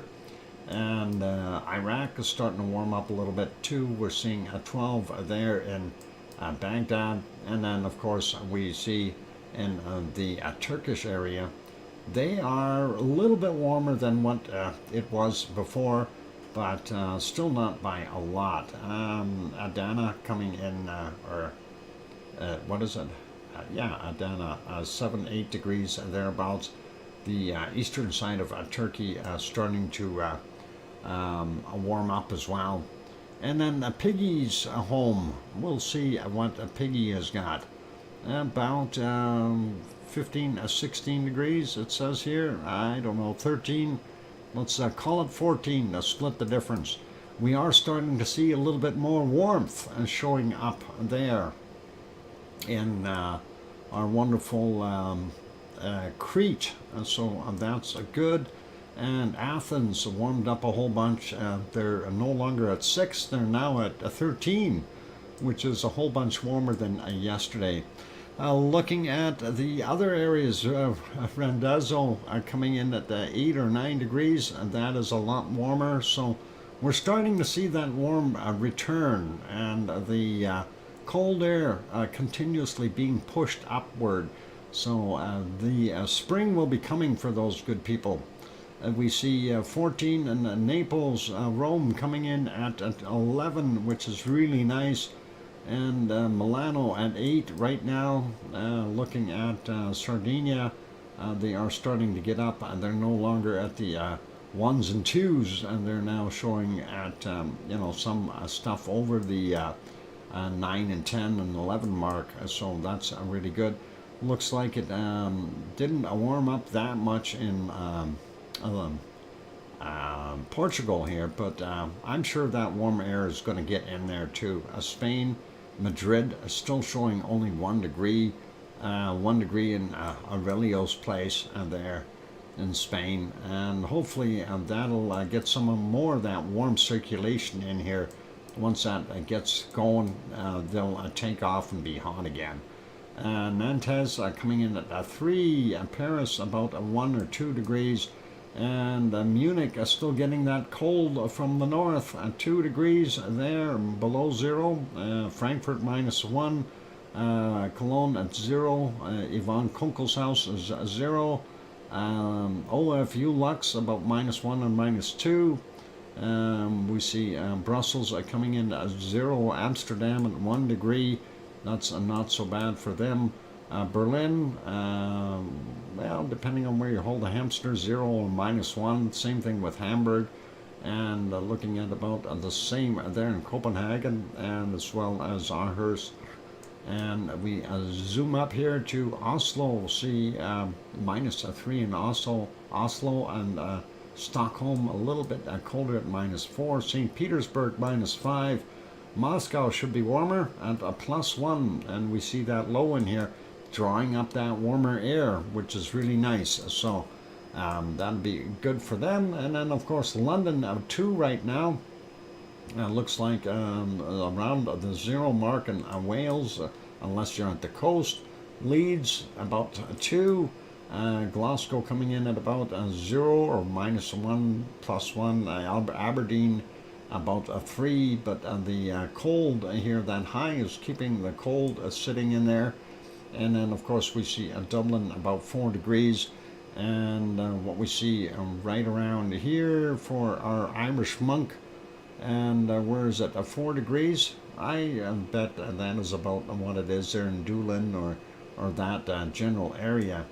And let's go over to Iceland. Looks like that warm air is blasting them, and they are getting some nicer temperatures there in the Reykjanes Peninsula, and Reykjavik, the capital city, coming in at about 7 degrees according to this. And where are we here? Yeah, 7 degrees, and that is all good. So that's what we've got going on. Let's take a look at that precipitation real quick. And we see the nasty off the coast of British Columbia, and this is what is bringing a bunch of snow and rain into British Columbia, and snow and rain into the Queen Charlotte Islands and the northern portions of British Columbia and the southern areas of the Yukon. We also see more snow up there in Alaska. Not a surprise. And there's that snow we're probably going to get tomorrow. But it's being pushed up, so I don't know if we're going to get it or not. Moving to the east, we see intermittent snow through the Great Lakes regions in northern Ontario, and doesn't look like Toronto's getting any. And we get out to the eastern side. Looks not bad for Nova Scotia or New Brunswick or even PEI, but we do see some snow there in Newfoundland. Nothing in Newfoundland, Labrador, some in Quebec, so not bad. And taking a look here, we see those storms that they have in central and southern California, moving off a little bit more eastward, and we see them going into Nevada. And yeah, they're getting a bunch of rain and snow. And of course, this is the time of year where they really need that. They need to make sure that they've got some conservation of water. And also here in the top end of the Baja, nice to see little bits of rain there in Texas, southern portions of Oklahoma. And then we see, looks like Tennessee and northern portions of Alabama, and up in the mountains there in Georgia. And yeah, basically in the mountain areas, getting some, and looks like Charlotte and Raleigh, where Grandma B is, they're getting it. That's this storm that's moved out here now, so that's kind of what they're seeing. Looks like New York from Rochester on out, and they're getting some snow. Boston has got some snow as well, and that's what we've got there. Central America, not bad. Looking at South America, rainforest getting rain. Golly gee, yeah, and that's pretty good. Definitely in Peru and along the coast of Colombia and Ecuador. And we see some in Bolivia, not much. Paraguay getting some water, which they probably need. And then we take a look at Paysandú. Has got no rain right now. That's okay. A little bit down here in Uruguay on the coast, and some in Argentina intermittently. And then down here in Chile, of course, we're getting nailed with lots of precipitation. And poor New Zealand, there's that low, and that is messing everything up, dumping all kinds of water on it. I'm glad to see it's no longer raining up in this northern portion. They need to dry out big time. And Wellington looks like it's getting some rain now on the bottom here, but not as heavy as what it used to be. And I'm looking at what we've got. Nasty storm sitting off of Tasmania, and looks like bottom end and the eastern side is getting really nailed. Possibly a little bit of rain in Melbourne, nothing in Adelaide or a couple of spots behind Sydney there. Nothing around Brisbane right now. Looks like the outback is pretty dry, and Perth has nothing sitting there. Northern Australia, though, you want storms? You got them. And looking up here, and I'm not sure where this is going to end up going because it's such a confusing weather map here. Hopefully that is not going to come down. Hopefully that is going to move up. It's kind of getting pushed down, but it also is getting pushed towards New Caledonia. Hopefully that is not going to mess things up. And it looks like just north of Fiji, they've got that big storm happening there. And of course the Indonesian, Malaysian, and Philippine areas continued bad weather. We know that because we can't see our volcanoes. And that's what they've got going on there. Sliding up, yep, there's that snow in those colder areas on the western side of Japan. Eastern side not as bad, and then we get up further north, Kamchatka Peninsula, not too bad. India, not much. Sri Lanka, not much. We do still see this Anala down here still doing its thing. And Freddy has finally died. It's now low. So Freddy is dead. About time. That storm lasted like 3 weeks. He didn't want to give up. Central areas of Central Africa there, still getting some rain. Nothing in the Sahara though, and very little. We see a couple spots there in Saudi Arabia, but nothing in the other areas. We do see a high over Iran. And here's some stormy stuff. The Straits of Gibraltar getting nailed with some stuff right there. And of course we have this low sitting here, so looks like Rome and those areas, and Sardinia is getting nailed, and then some of the other countries like Croatia getting a bunch of snow and stuff like that. And looks like the Alps are probably getting nailed as well, including the bottom end of Germany here. The intermittent rain throughout Germany, and nothing in France for the most part, and looks pretty good in Belgium and Holland, not Amsterdam. A couple of rain showers here and there in our wonderful Denmark, and of course we see up in the other area here along the coastline for Norway, as expected, snow and rain. A little bit up in the northern portion of Sweden. Finland is not so bad, down on the bottom southeast side a little bit. But Russia seems to have a good sized storm cooking there. England, not bad, just a few little spots. And of course Iceland is still getting nailed with some moisture, with at least it's moisture. It's that warm air pushing up, keeping most of it as wet rather than a frost. And we see some snow here, but nothing too crazy. And of course some more of that Gulf Stream pushing in to the interior of Greenland, warming it up a little bit. This nasty storm out here, I don't know where that's going to end up going, because everything is blowing in different directions here. So the Gulf Stream, unfortunately right now, it's kind of hugging here, and it's going up and then getting pushed out. So it's kind of recirculating here a little bit. I don't know what's going to happen with this, and we're going to see what goes in the next few days. Anyway, let's get over and do our cold temp search for today. And we'll get that out of the way and see what we've got, and find the cold temperatures. There's a low, that's not going to help us. I see a minus 45 so far. Let's 46. Minus 46. Doesn't look that cold in there. Minus 46. And let's see, what else we got? Oh, there's another 46 here.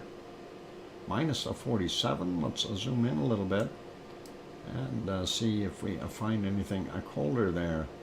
Minus 47 so far, and let's see, minus 40s, 42, 45, 46, 47, 48, 49.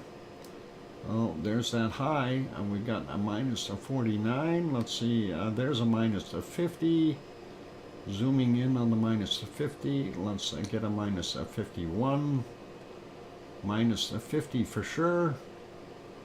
And there's a minus 49, 48. Minus 50. Okay, so we have minus 50 for Antarctica. Let's double check around that high, because they sometimes have colder temperatures. Highs keep the cold in. There's a 46. No, I don't see it. I think I might have to go with that minus 50 as far as the cold spot for today. There's a 49, there's a 50 in here. And just work that area. Do we see a minus 51? No. Okay, I'm going to go with minus 50 for there in Antarctica. And let's go to Greenland and see what we've got in Greenland. Minus 50 for there. Greenland looks horrible. Greenland is purple. Boy. Let's take a look over here on these little islands maybe, and we'll find something. And there's a minus 438. What do we got? A minus... no, minus 37 there. What about up here? A minus 36, 38, 39. If we zoom in, anything colder? No, 37.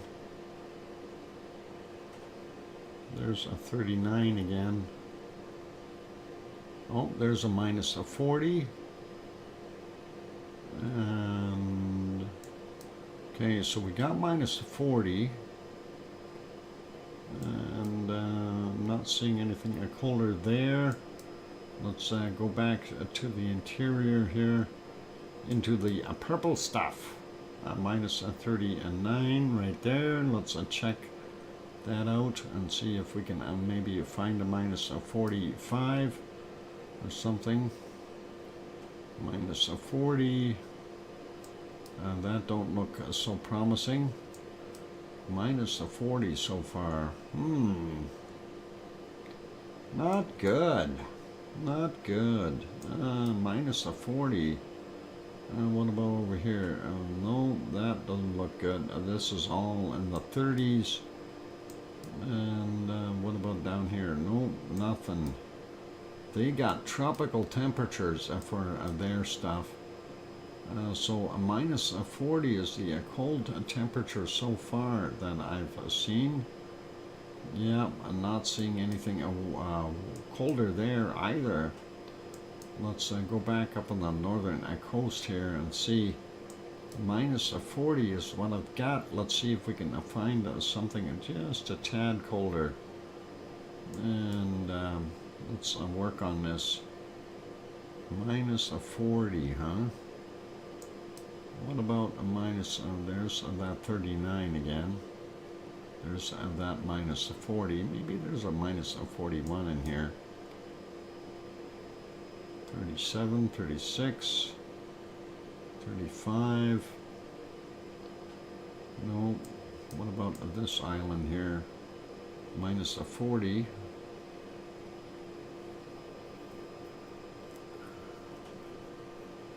Yeah, I don't know. I'm almost going to have to go with minus 40. I hate doing that, but That's not very cold. Minus 36. 35? No good. Oh, come on, find a secret island. Minus 37. No. What about this little guy? Minus 38. So, yeah, minus 40 is what we're looking at. I don't see anything colder. Let's try minus 40. And we'll see, unless I can find anything colder real quick. 37, no. I think that is it, minus 40 for me there. Let's check the Arctic and see what we've got. I already see a minus 43, that's a good sign. Minus 45, right in there, minus 46. And let's see, maybe I can find that minus 50 here somewhere. Minus 55 maybe? No. 45. We got a 46 already, so let's look for colder. 44, 43, nope, nope, nope, 44. There's a 45 again in that area. 41, 42, nope, doesn't look good. And there's a 45. 46, a 47. Okay, we got a minus of 47. Minus of 48. There we go. Now we're on to it. Minus of 48. And we'll see if we can find something colder than a minus of 48. 44 there. That's warmer. 48 so far. What about these valleys? 45, nope. 42, 47, 48, right there. Oh, there's a minus 50. Minus 50.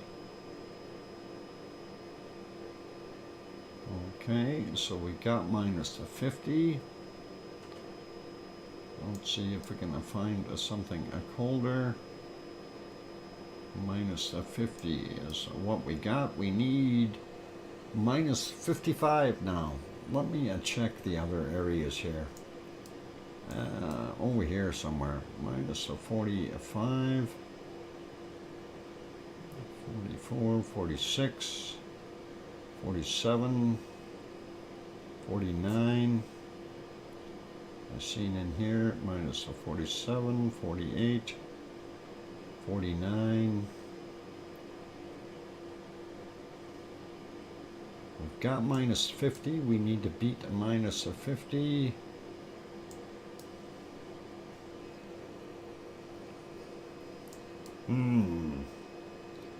Not good. Not looking good. What about around this area here? No, minus 40s. So we got minus 50. We need to get colder than that. Minus 46. Right there.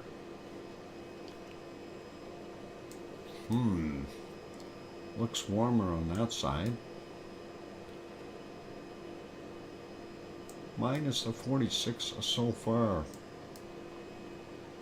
And what the heck are we doing here? Minus 50. We got minus, need colder than minus 50. So let's take a look and see if there is anything. What about on the main body of over here? Minus 40, 41, 43. Below, no. 42. Not finding it, you guys. And what about over here? Minus 41, 42, 43. Looks warmer in those areas. And what do we got? Although that is still pretty darn cold when you get right down to it, especially if there's a wind. I wouldn't want to be a polar bear up there. I'd have to move away to the tropics.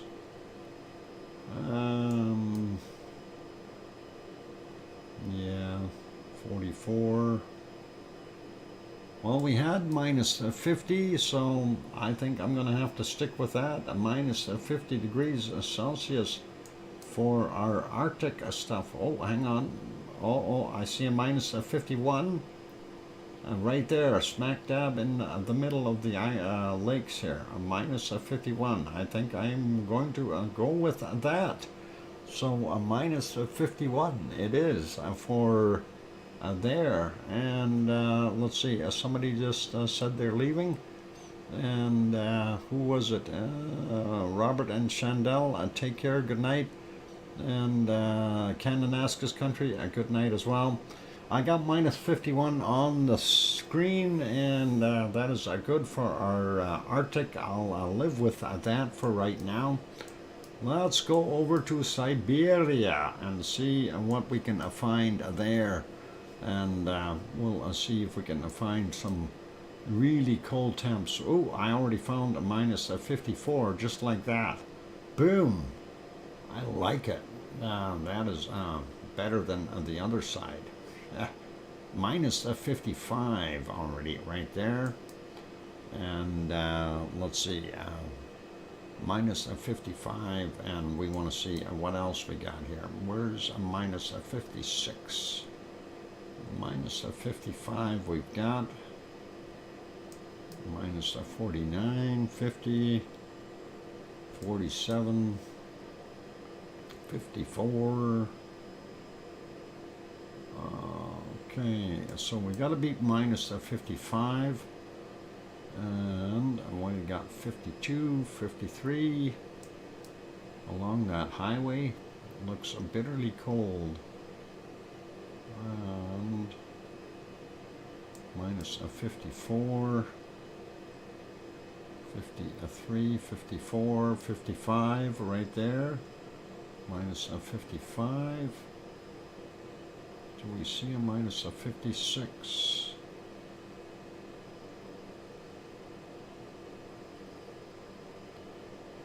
No, 55 is the lowest we see. If we go a little further north, 53, 51, 54, right there.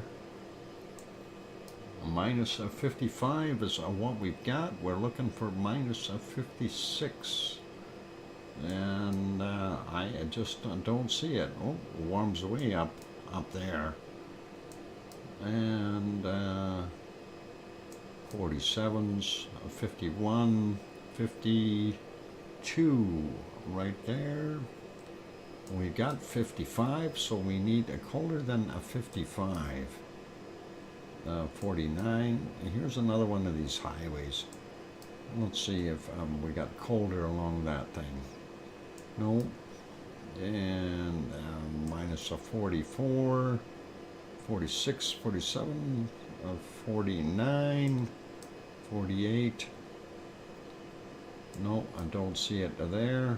44, warming up over there. See the pinkish areas, not so good. Minus 55 is what we got to beat so far. I'm not seeing it.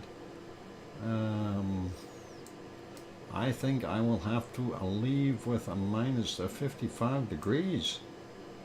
That is about the coldest that I can see right now. Let's just take a look. There's a minus 52, 51, 52 right in there. We got 55 though already, so we got to beat that. 53 right there. Do we have anything colder? Minus 53. We got minus 55, so we need colder than that. Minus 52, 49. Oh no. 52, 51, 50. That's still horribly cold, guys. You need to warm up. Minus 52. What about these? If we go over here, I gotta see the rest of the area. So that's over here on this side. What about on the other side? Up in the northern plains here, that looks warmer. Yeah, warmer, warmer, warmer, minus 30s. What about up in here? No, that all looks warmer in the other places. I think I am going to have to stay with minus 55 degrees Celsius for today. And that was somewhere around here, wherever it is. But there it is, minus 55. I don't see anything colder unless I can scoop a minus 56 out of here somewhere. But that is the cold spot that I can find. So minus 55 degrees for me, for there. So Siberia, it is what it is. And all right, who wins? I think Sue wins. What's Doc finds? Minus 50 in Antarctica, minus 40 in Greenland, minus 51 in the Arctic, and we have a tie for a first place. Judy M. I didn't know Judy was in on this, but okay, you guys can tie it. It's a cold. I want to warm back up. There we go, back to lava. And I'm warmer. There we go. That is better. Oh, my lava ran out. Let's turn the lava back on. Oh, there it is. It didn't run out. It just hesitated. Judy M wins Arctic by 1 degree, and Sue wins Greenland by 1 degree. All right. Well, you guys are killing me. That's all good and all fun, and really I do appreciate it, you guys. So time to wrap it up, and yeah, I guess you guys can share your airplane ride up there, and we'll say our thanks to everyone for being here. Wow, we had a good turnout today, and I see that we had a total of 707 views for today's stream. That is excellent. And Do Free says minus 80. No, Do Free, you don't want to do that. Minus 80 degrees Celsius is way too cold. And it would be Do Free all right, though. At minus 80. Anyway, thank you everyone for being here. Appreciate each and every one of you. All the wonderful lava family, and that includes all of the members as well as the others. And thank you very much to all the moderators as well, for Arizona Snowman, Piggy, of course C&D Boy, and our wonderful Gary 24/7 Live, he's at Skies, and Lucas Snow, as well as Joseph Fields, Texas. Thank you guys for helping out with the stream.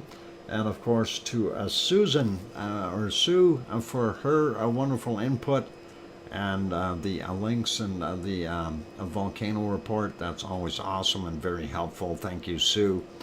And a big thank you to our wonderful super chatters, and of course and the gifters. So super chatters: Irish Monk, Piggy, Sharon P, Oh Mummy of Hamsters, and Mars 2028. And the gifters, of course, of one gift each there, was Irish Monk and Kevin Haynes.